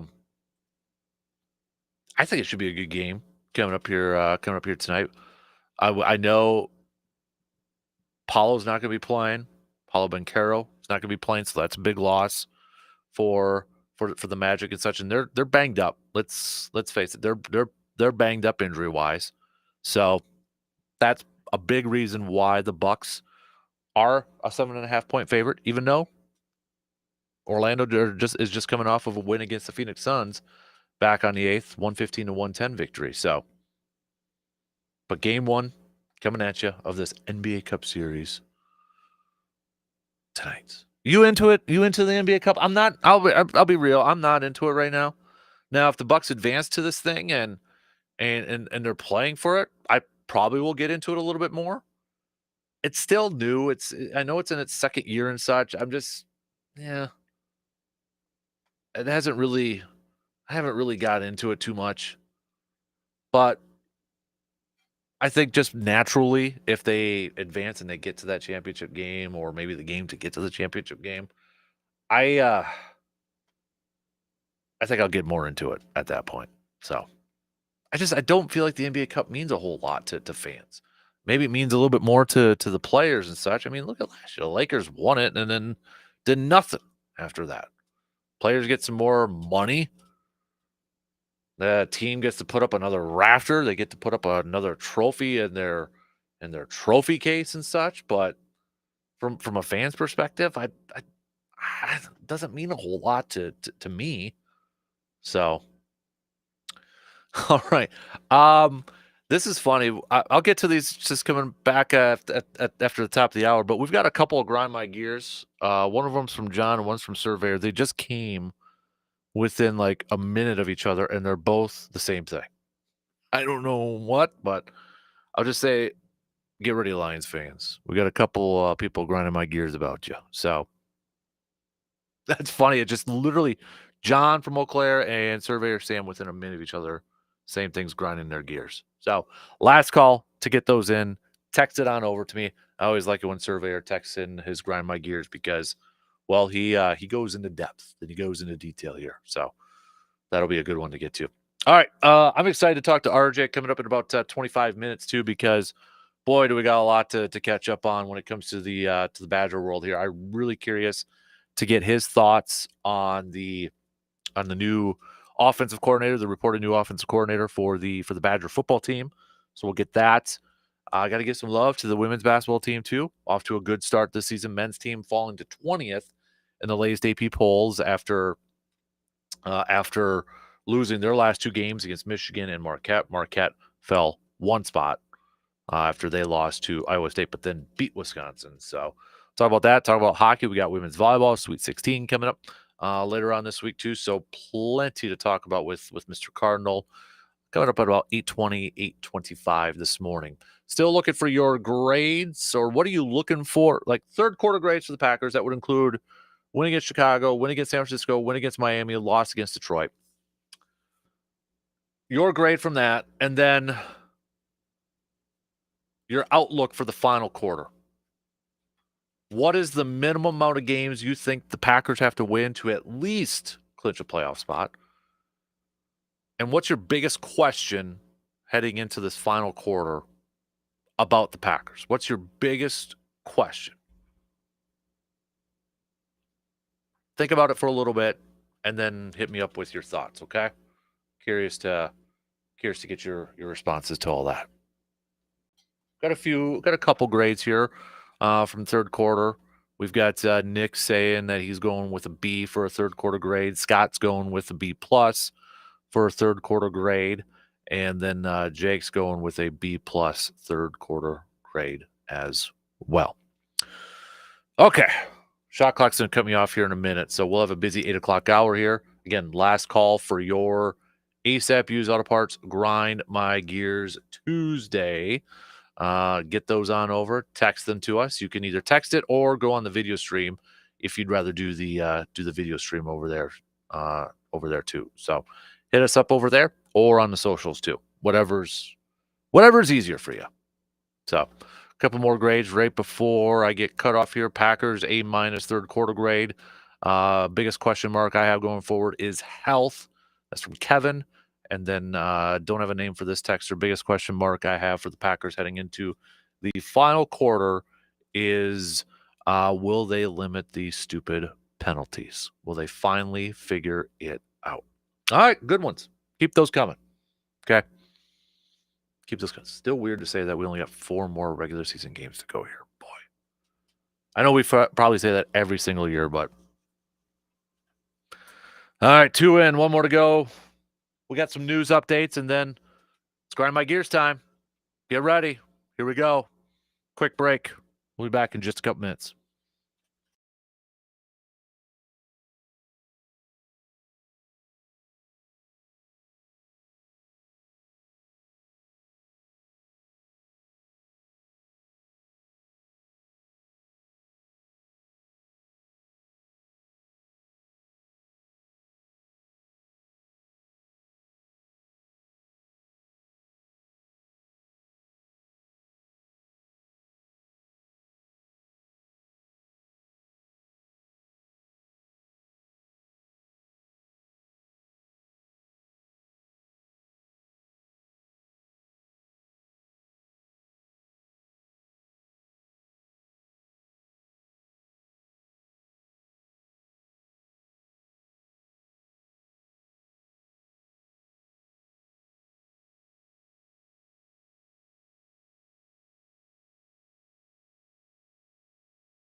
All right, final hour kicking off right now on this Tuesday morning.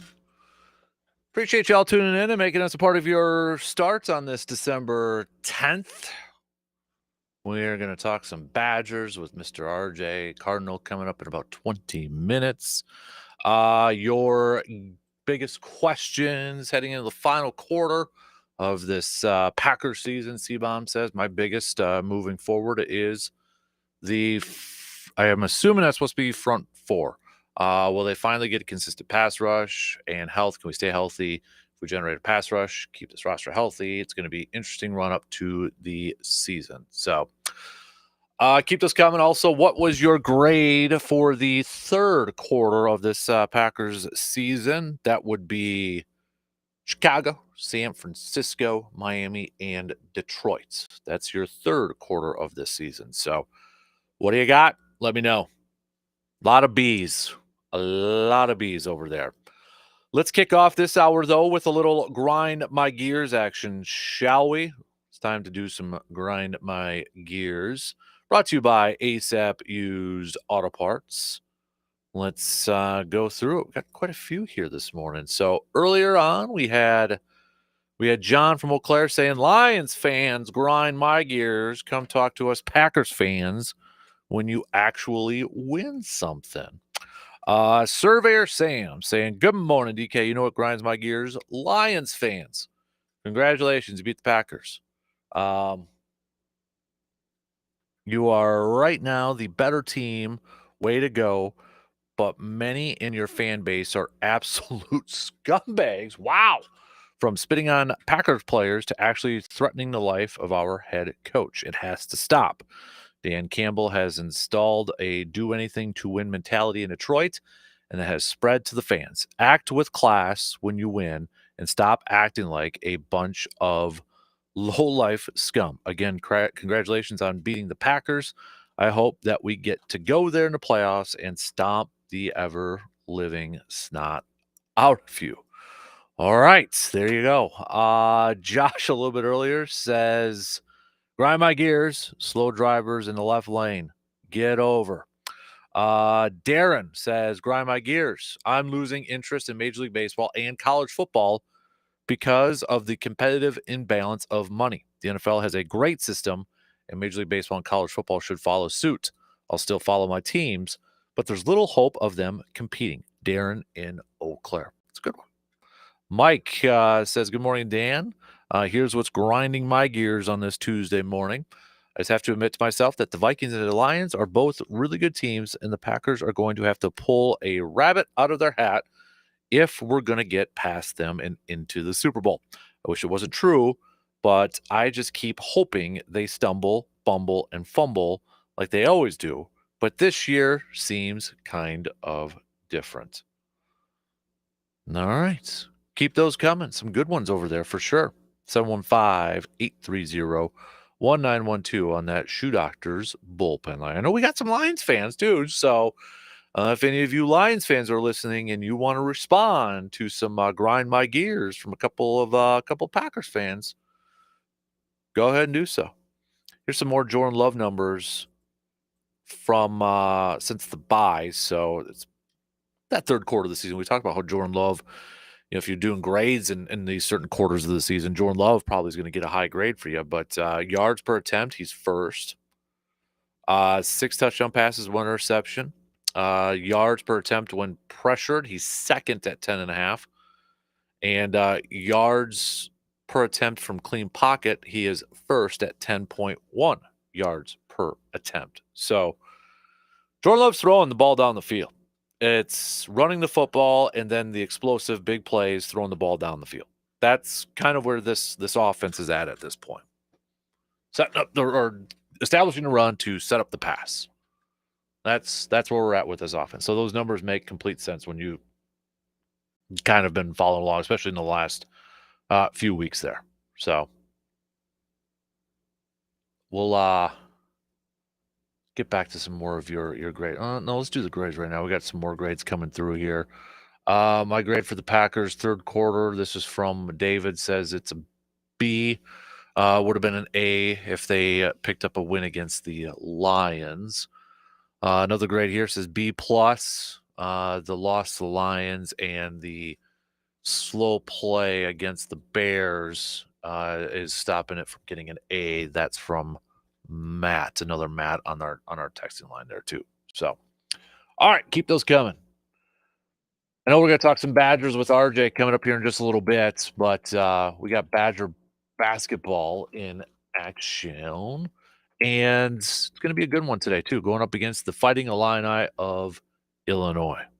20th ranked Badgers going up against Illinois on the road here. Can the Badgers end their 2-game losing streak? This is going to be a tough game here too. I think it's going to be a good contest. I'm looking for the Badgers to bounce back in this one. How do they respond after dropping their last 2 games?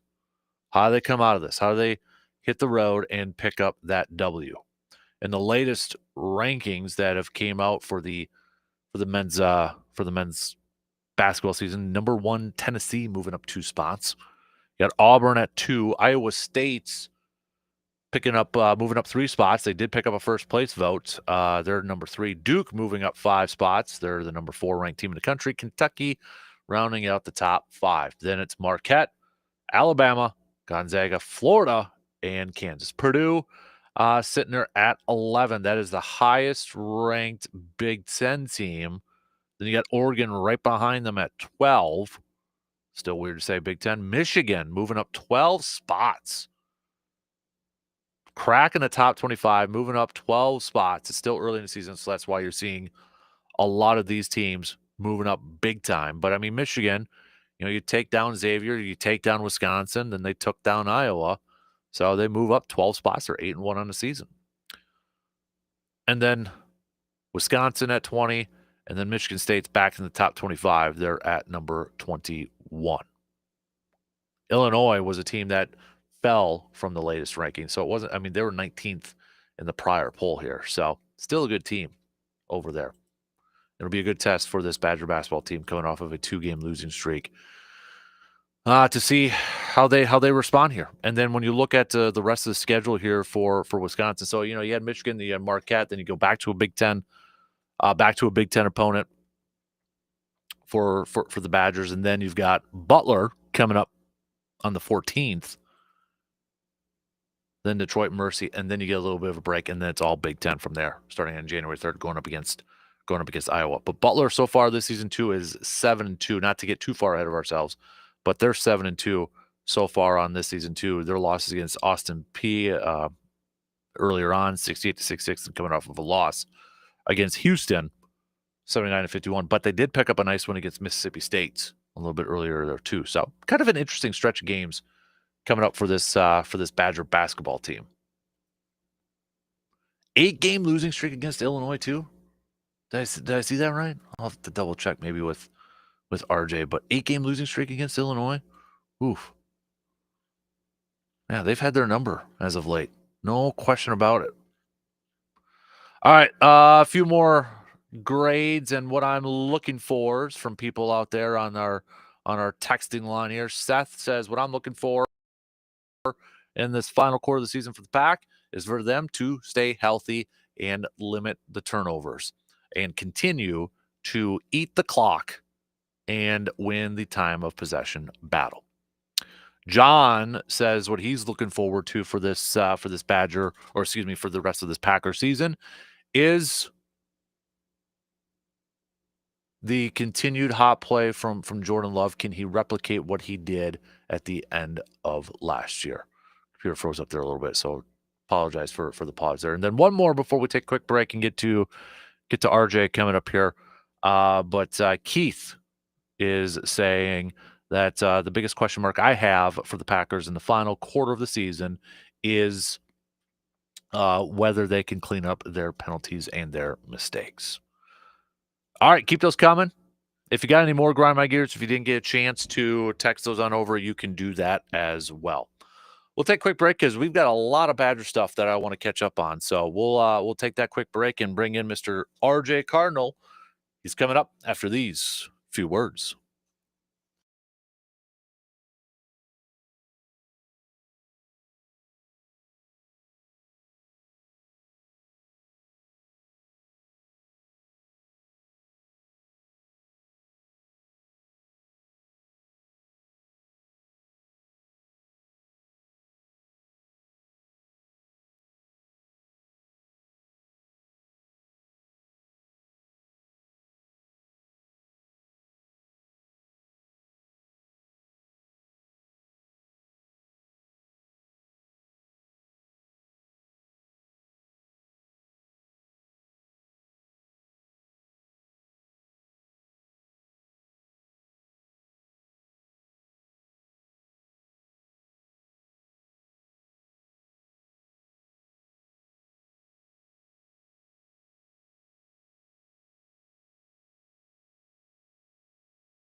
At earrings, originally $29.99, now just $15.99. Sapphire heart pendant was $6.99, now only $3.99. Our downtown Rochester store is moving, so all Lasker's stores are having a sale. It's a great time to visit Lasker's, but we think you should visit us in Eau Claire. Eau Claire, Eau Claire, Eau Claire. And if you're ever in Rochester, you should visit our other stores too.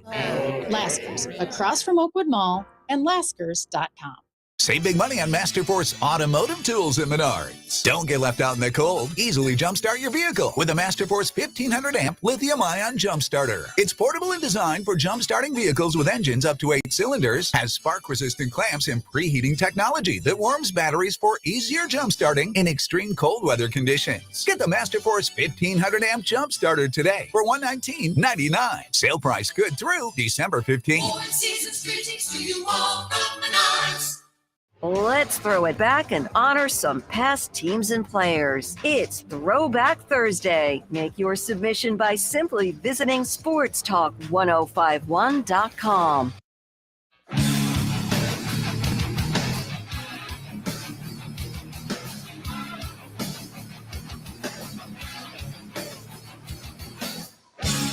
Employers or maybe youth teams, sports leagues out there, especially maybe getting ready for the baseball season and such. If you're looking to get some new uniforms, or if you're an employer and you're looking to get some new shirts for the staff, or maybe some accessories, or whatever the case may be, go visit our good friends at Resonance Branding Company, the official swag provider for the program here. Don't forget to check out the Swag Cave and get your apparel over there. But the boys, I should say Quinn over there too, boys and gals over there. But 1728 Spooner Avenue, Suite C in Altoona, Resonance Branding Company. They'll help hook you up with your shirts, your sports uniforms, set you up with an online shop, especially if you're a youth team or a league and you're trying to raise some funds and you can sell some of your merchandise over there. Resonance Branding Company can help you out with that as well. Other stuff, we've had our can koozies made from them. We've had shirts. I've had backpacks made, bunch of different stuff, jackets. They can help you out with your brand. Again, Resonance Branding Company, 1728 Spooner Avenue, Suite C in Altoona, or check out their website, resonancebbrandingcompany.com. Lots to catch up on. He's Mr. RJ Cardinal, who is joining us here this morning. And I think you know where we're going to start off here, RJ. First off, the reported new hire for offensive coordinator, Coach Grimes, coming over from Kansas. Spent a couple years with Baylor over there too. Your reaction from this hire? I guess it'll remain to be seen. We had some reaction to what we saw in the Longo hire, and it didn't play itself out. So I guess we probably should be at a wait and see right now. Mm-hmm.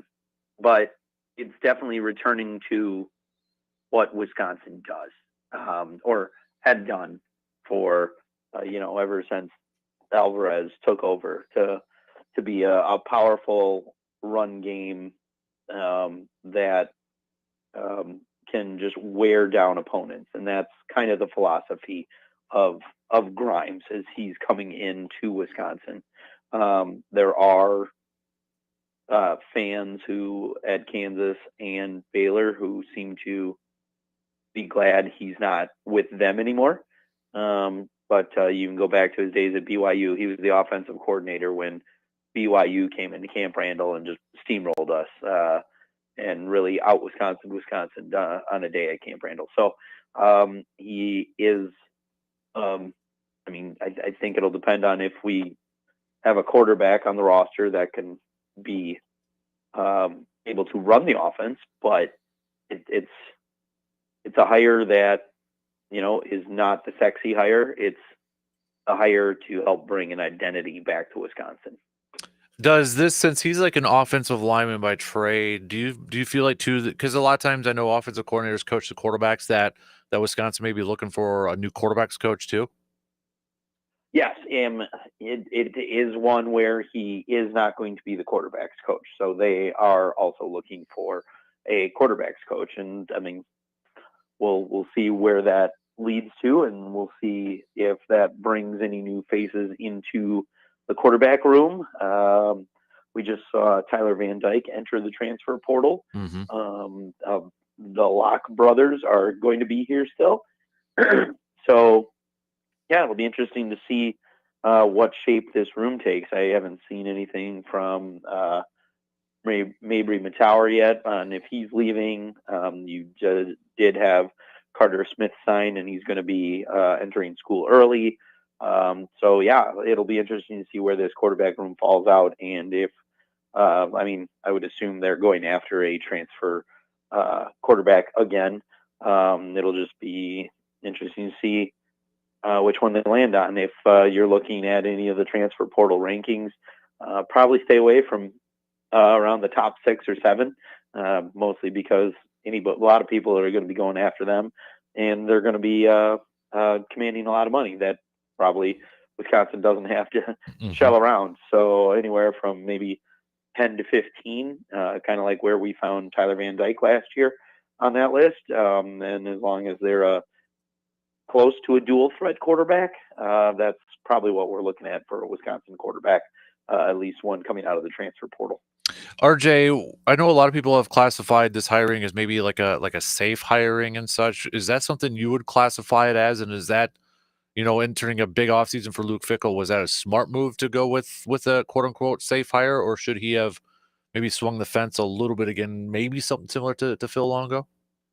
Oh, I think a safe hire would have been somebody he's worked with before. We're going again with another guy he hasn't worked with before, but who seems to be more in line with the philosophies of offense that he is used to. Still being able to run out of the shotgun, the pistol, be able to get under center, have a run game that is more upfront rather than a air raid philosophy, bringing to a more even offense. People will still say that it was the air raid. It never was. It just wasn't. And it never was going to be. I think people hung on to that and, let themselves down with thinking that the air raid was coming to Wisconsin. You could call it a safe hire. I think it's more, like I said a little earlier, a hire for an identity. Because on a game-to-game basis, you didn't know if Wisconsin was going to be able to run the ball or not. And I think with the return to the RVO, I forget what the R stood for, but violent offense. He wants to be a smash mouth offense, and it's something Wisconsin was able to do for a long time, regardless of the schedule they were playing. I do like how in revisionist history, everybody's now just pointing to the stats Wisconsin had under Paul Chryst and Bielema, and it was against the Big Ten West, and anybody could have done that. Well, those still were staffs who were holding teams well under their averages for offensive output, and were able to put up a lot of points for quite a few years before it started trailing off near the end of the Paul Chryst era there. So if you want to Debbie down the whole 20 years before the 2 years of the downfall of Paul Chryst, you're just finding ways to not be happy. So I think it's a hire to return to something that, the fan base can relate to, in terms of, we're going to run the ball, we're going to beat you up, and we're going to dominate in the fourth quarter. If that can happen, hey, great. Then it's not a safe hire. It was the right hire. But you can call it safe. You can call it a return to identity hire, whatever you want to call it right now. As long as it's the right hire, it shouldn't matter what you label it as. With the transfer portal and such, I know we've had some Badgers enter that transfer portal, but have we had, any reports or any rumors of guys that are going to be coming over to Wisconsin, or any visits to Wisconsin that are of note that you saw? I just saw a visit this morning from FCS lineman setting up a visit. And then there was another D2 lineman that was offered, allegedly, even though that wasn't able to happen before the announcement dropped over the weekend. Wasn't supposed to, like, you're not supposed to do that kind of stuff until the 9th. So now that the portal's actually open, some of these things where visits are getting set up and all that, those are the only two I've heard of or read so far. But I'm pretty sure I just haven't scoured enough to find what's actually out there and where the talks are going with who yet. But there's a couple days here now where I don't have to worry about football at all to start looking at that kind of stuff. Right.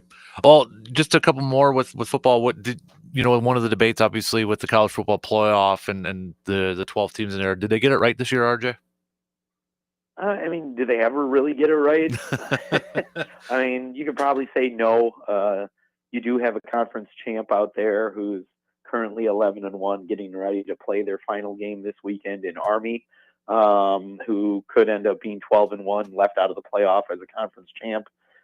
Sure, the AAC isn't really comparable to the other conferences, but I mean, if you're going with what you said, and I guess all they really had to do, due to the language they put in there, was have Boise State because they're not a group of 4 team. But yeah, it's as close to right as you could. Whatever your opinion is of Alabama, I think, and now they're talking about how to schedule their non-conference games, which they went undefeated in and didn't beat anybody of note. And I mean, that's including us. We went 5-7. If you're hanging your hat on that win, you have issues. But now they're saying, oh, I guess we should have just made a lighter non-conference schedule. Okay, well, you're still going 3-0 there. Your strength of schedule is going to drop, and you're still going to lose to Oklahoma and Vanderbilt and Tennessee. So I don't know where you're expecting your 3 wins to come from, or 3 extra wins to come from when you're losing 3 conference games. It's finally something that you can look at and say wins and losses matter. And you lost to a couple of 6-6 teams, and your best loss, I guess, in there is Tennessee. And I think other teams have some better losses than what Alabama had, and I'm absolutely fine with them not being in there. Mm-hmm. I got to ask your thoughts on this one here too, because I have my doubts. But what are your thoughts on this whole Belichick to North Carolina stuff out there? I know he was on McAfee yesterday, and he talked about, well, I'm going to create a feeder system essentially to the NFL players who want to, go to the NFL. This is kind of the program that I would build if I go to the college level and such. And my question is, like, okay, that sounds great and all, but is that, with the NIL landscape, is that like a number one priority for a lot of players anymore? And is it just changed to wherever I can get the most money? Like, is that still a draw for a lot of players, do you think?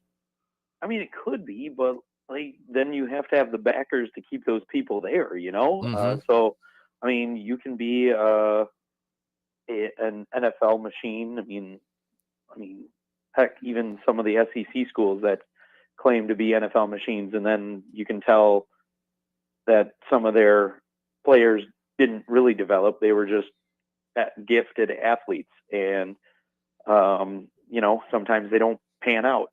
And then you look at the Steelers, who for a few series had an entire defensive line that was all former Wisconsin Badgers. Yeah, I saw that. I mean, crazy. But yeah, I don't know if that's an appeal anymore. In theory, it sounds like what football still should be. And I don't think Belichick is going to end up at a college, because I don't think he's actually fit to run a program that has to deal with NIL. Unless you're flat out getting investors behind you that they'll throw all the money in the world at whatever collective North Carolina has to make your football program successful and continue to pay people. The promise of an NFL factory, is really just an empty promise at this point by any coach. Because you could be the best developer in the world, and even if you're at a MAC school, nobody's going to be staying there if they were under recruited and you build them up. They're going to end up leaving. I mean, you're at a basketball school in North Carolina, and who really, even when they've had like All-Americans and things like that there, I mean, nobody's thought of you as a powerhouse. And I mean, just by attaching Belichick to it, maybe there is an uptick in recruiting, but I mean, I just don't see him as a fit in college, especially with some of the rules you saw he had as a coach. And I know like former players of his say, great guy, one behind the scenes, he's totally different, but still there are those rules on when you're like, you hear people like not playing for a game in 1 week, and it's the starter who's leading the NFL in rushing for the first 3 weeks, and they were late to a meeting for, whatever reason. And some of it is like, oh, I got caught in traffic. Well, leave earlier. Or like, hey, I had an issue with the family. Well, you didn't make your meeting on time. Should have thought about that before. Like, you're just going to sit a kid? Well, there, you already found your way for that kid to be ready to be, well, I'm out at the end of the year, Mm-hmm. So I think he just doesn't have great coach, right? But like, I don't think that style really does well in this day and age with college aged athletes. Mm-hmm. Yeah, I agree. So, switching over a little bit to hoops, Badger basketball. They fell to Michigan. They fell to Marquette over the weekend. They've got Illinois coming up here. They did fall in the rankings a little bit to number 20 here. But this is a big game against Illinois. Illinois just dropped out of the rankings here, too. So, another interesting matchup for Wisconsin. And did I read right, too? Wisconsin's got a little bit of a losing streak going up against Illinois lately, too. Yes, you were right. 8 straight games lost to Illinois. Haven't won in Champaign since 2019. So yeah, a lot going against the Badgers here tonight. But yeah, a couple of tough games. Michigan jumped back into the rankings. Marquette's still a top 10 team, top 5 team, whatever they are right now. And yeah, at least the Badgers are showing some respect by not dropping out of the rankings with 2 losses in a row. So hopefully you get a little of a bounce back tonight. But I mean, Illinois is also looking for a bounce back after a loss in overtime to Northwestern. Mm-hmm. So they're looking to bounce back and put themselves in a better position in the Big Ten. So yeah, it's an interesting one, and for the most part, I mean, they're still a good team, totally different team than they were last year, but it should be at least looking at box scores, because I haven't watched a lot of Illinois basketball. It should be a decent matchup, and you just got to hope shots fall like they have in some games, and not necessarily the second half of the Marquette game. Mm-hmm. Yeah, no kidding. So on the women's side, though, too, RJ, I mean, 8-2 start. This is their best start since the early 2000s, 2000. Did I see like 2009, 2010? If it was that far ago. So I mean, should this be a season that we should be paying a little bit more attention to the Badger women's basketball program for the start that they've had? Well, I mean, they have had some success against the lesser programs that they have on their schedule. So it'll be interesting to see how they move forward in the Big Ten, because it is a pretty tough conference. But yeah, it's fun to see that they're winning. Mm-hmm. It hasn't really happened in a long time, and maybe we're finally getting the players that the coach has talked about, the attitude the coach wants, and all that. And maybe if she's run off some of the state players that committed here and decided to go elsewhere for one reason or another, and maybe it's for the better. It sounds bad to say it that way, but if you're getting players in and you're finally winning games that you were losing the past few seasons, it might have not been a fit for them to be playing here at Wisconsin, even though we have had some high-end talent, and not just in the state, but country-wise, leave, much like, the basketball team, men's basketball team. Yeah, it'll be interesting to see this season moving forward, to see if this start is a legit thing. And I know they went to the NIT and had a little bit of success there. So hopefully that's something that carries over into this season and we see sustained success, and not just early season non-conference success and then kind of going and circling the drain in the Big Ten like it has been for about a decade. Mm-hmm. Really quick, I want to go back to football quick because you mentioned the recruiting part. Was it The Athletic last week when they did a piece where they talked to some high school football coaches about Luke Fickell and such? And it was kind of a little bit of a mixed review sort of thing, but it was giving me flashbacks of Gary Anderson, RJ. Have you heard or did you read that article too about where maybe some coaches were like, yeah, he's doesn't really care about us, but then you had a few say, no, he's doing a good job. I mean, is that one of the issues going on right now with this football program? Well, I think there's some coaches that think he's doing just lip service and not really not caring, but it's more or less he's doing this because he has to. So it's not that he doesn't care; it just doesn't feel genuine to them. But yeah, there are some that are saying he doesn't care. He's just making the rounds because he has to.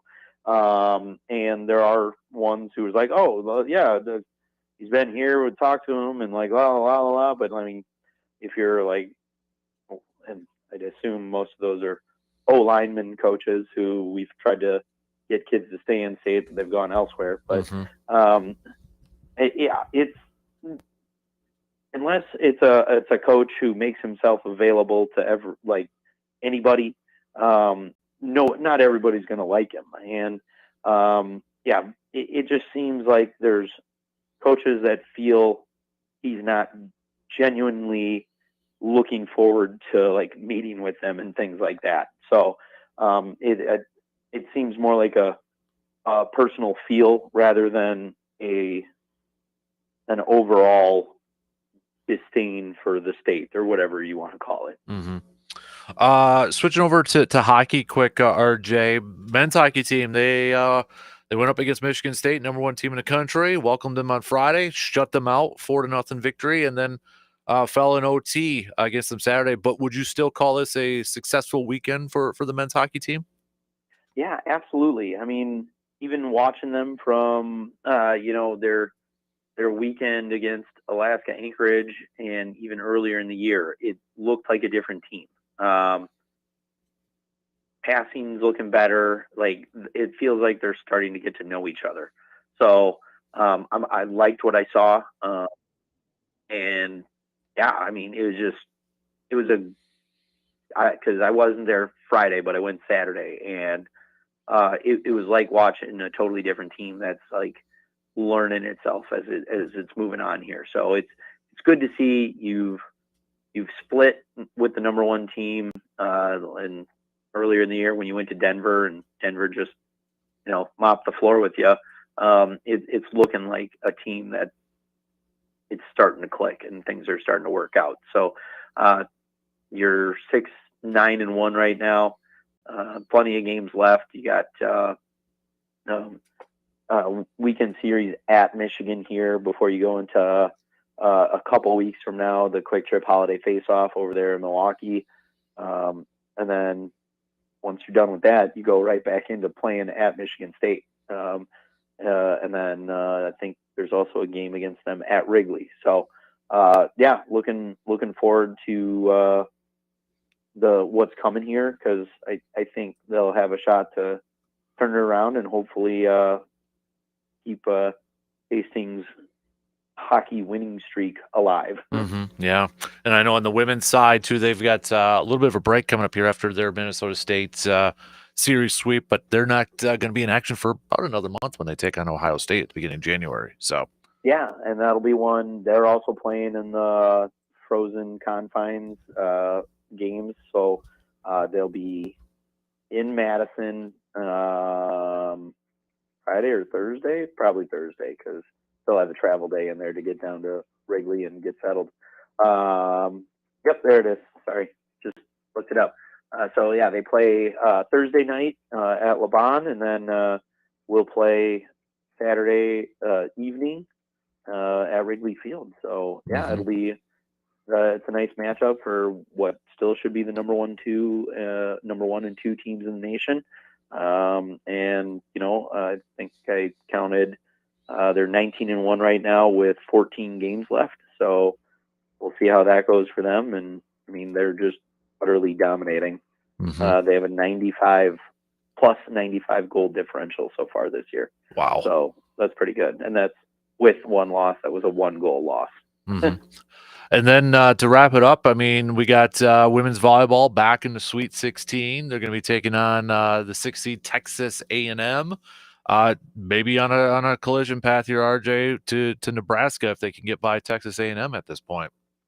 Yeah, so if they go to the Elite Eight, it's if they beat Texas A&M, they gotta face Nebraska in Lincoln, and hopefully, it'll at least be not as much of a home crowd, but I'm guessing it still will be. And I mean, I know it's hard to beat a team 3 times, but I mean, most of the 2 sweeps we've seen so far have kind of been in a pretty dominant fashion. Even if some of the games had close scores, it's one where Nebraska's might be the team this year. But hopefully you get a win over A&M Friday. Yep. And then get a chance to at least compete against Nebraska again and try to knock them off. Regardless, I think it's been a great season. And you're just running into a roadblock that's had you so far this year. Absolutely. He's RJ Cardinal covering it all for us when it comes to the Badgers in the college world. Dude, appreciate the time as always, buddy. Enjoy the rest of the week, and we'll catch up with you again soon, okay? Sounds good. We will talk to you later. You got it. RJ Cardinal, good stuff as always with our dude. We got to take our final break here, and then we've got some picks and predicts. We've got Badger hoops. We've got the Bucks tipping off the NBA Cup tonight. We'll get to all that coming up after these quick words.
Time to wrap things up here this morning with some picks and predicts. Brought to you by our good friends from the Elbow Room, located right here in Eau Claire.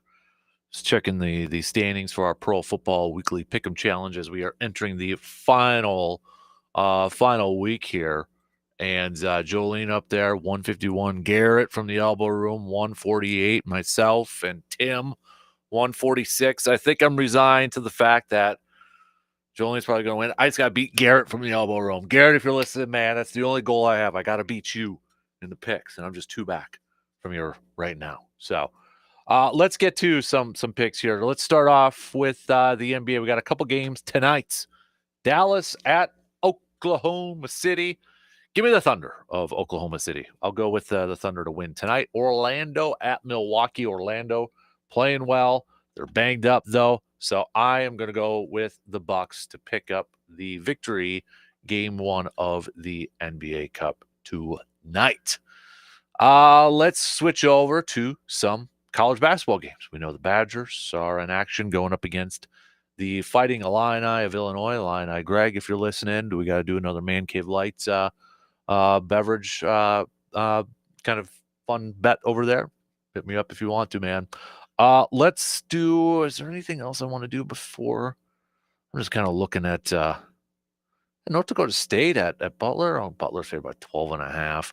Miami at number 1, Tennessee. Tennessee's 14.5. Yeah, Tennessee going to win that one too. So, oh man, there's not really, I mean, Penn State at Rutgers is not going to be probably the greatest basketball in the world, but I'll go with Rutgers with that one. Morgan State at Xavier. Xavier is favored by 30.5. I'll go with Xavier, but I don't think Xavier is going to cover with that game. 30.5. Yeesh. Yeah, boy. All right, let's do it. Actually, this one might not be. Can John Calipari bounce back? Number 14, Michigan, who jumped way up in the standings. They're going up against Arkansas, Madison Square Garden. Michigan, 4.5-point favorites for this one. I'm going to go Arkansas. I'll go Arkansas in the upset tonight. And then Wisconsin at Illinois. Illinois is favored by 6.5 in this game. I think Wisconsin bounces back. I think Wisconsin wins tonight. They've dropped their last 2.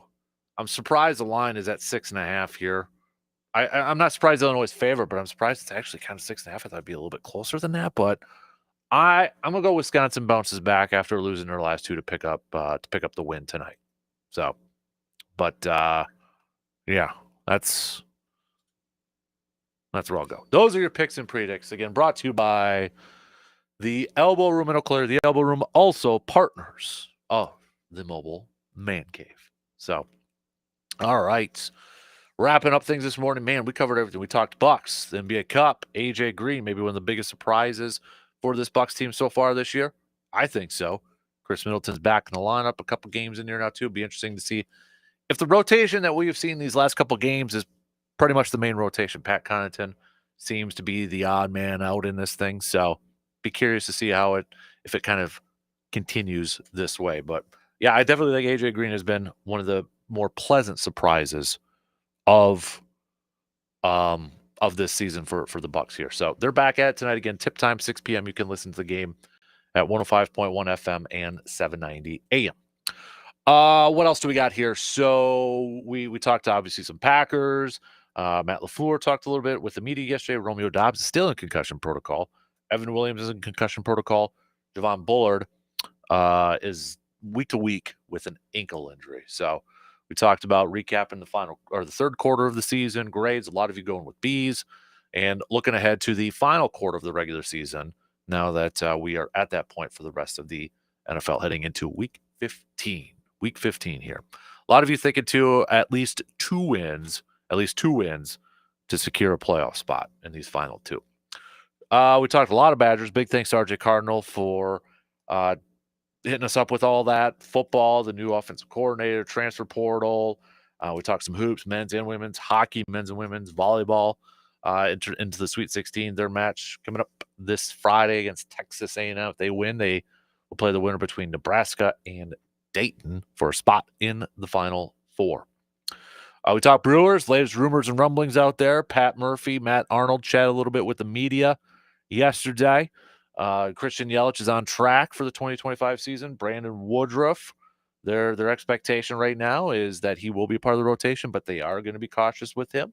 So rumors out there with the Brewers. Devin Williams is apparently a name that a lot of teams are calling about, but there's some speculation. Maybe the Brewers will wait till a little bit closer to the season and maybe get a bigger package in return, a la something similar to what they did with Corbin Burns last year. So we'll see if more rumors start to pick up here now that, some of the bigger dominoes has fallen, including Juan Soto. So, but we talked some Brewers coming up here as well. A lot of you with your Grind My Gears here this morning. So big thanks to all of you who texted in for your ASAP Used Auto Parts Grind My Gears Tuesday.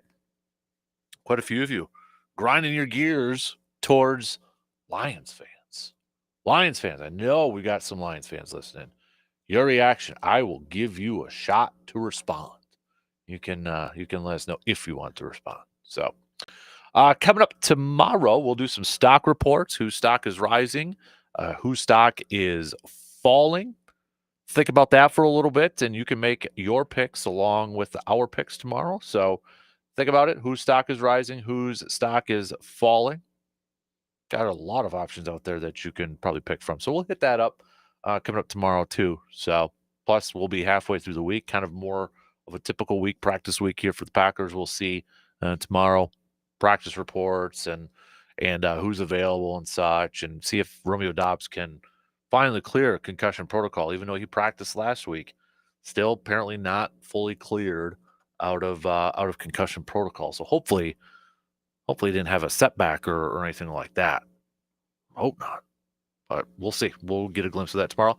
And, I know Jair practiced too last week. Maybe a little extra time off will help him prepare and heal up for this final stretch, this final quarter of the season. 'Cause I feel like the defense is completely different when you've got Jair out there. I'm a big believer in that. But I'm a little concerned too with Evan Williams and both Evan Williams and Javon Bullard a little bit dinged up, because that's taken some depth from that safety position over there too. So, but we'll get a better idea once they get back on the practice field and we get those injury reports and such here. So no doubt, I think these final four, I want to see this team get that momentum.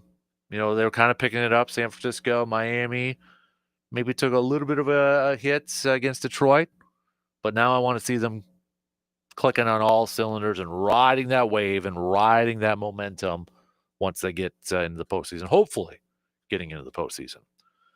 Plenty of time the rest of the week to talk about that, though. DP and the Danettes, they're up next. Have yourself a fantastic, absolutely fantastic rest of your Tuesday. Let's do this again. We'll meet up tomorrow morning just past 6 a.m. Talk to you then.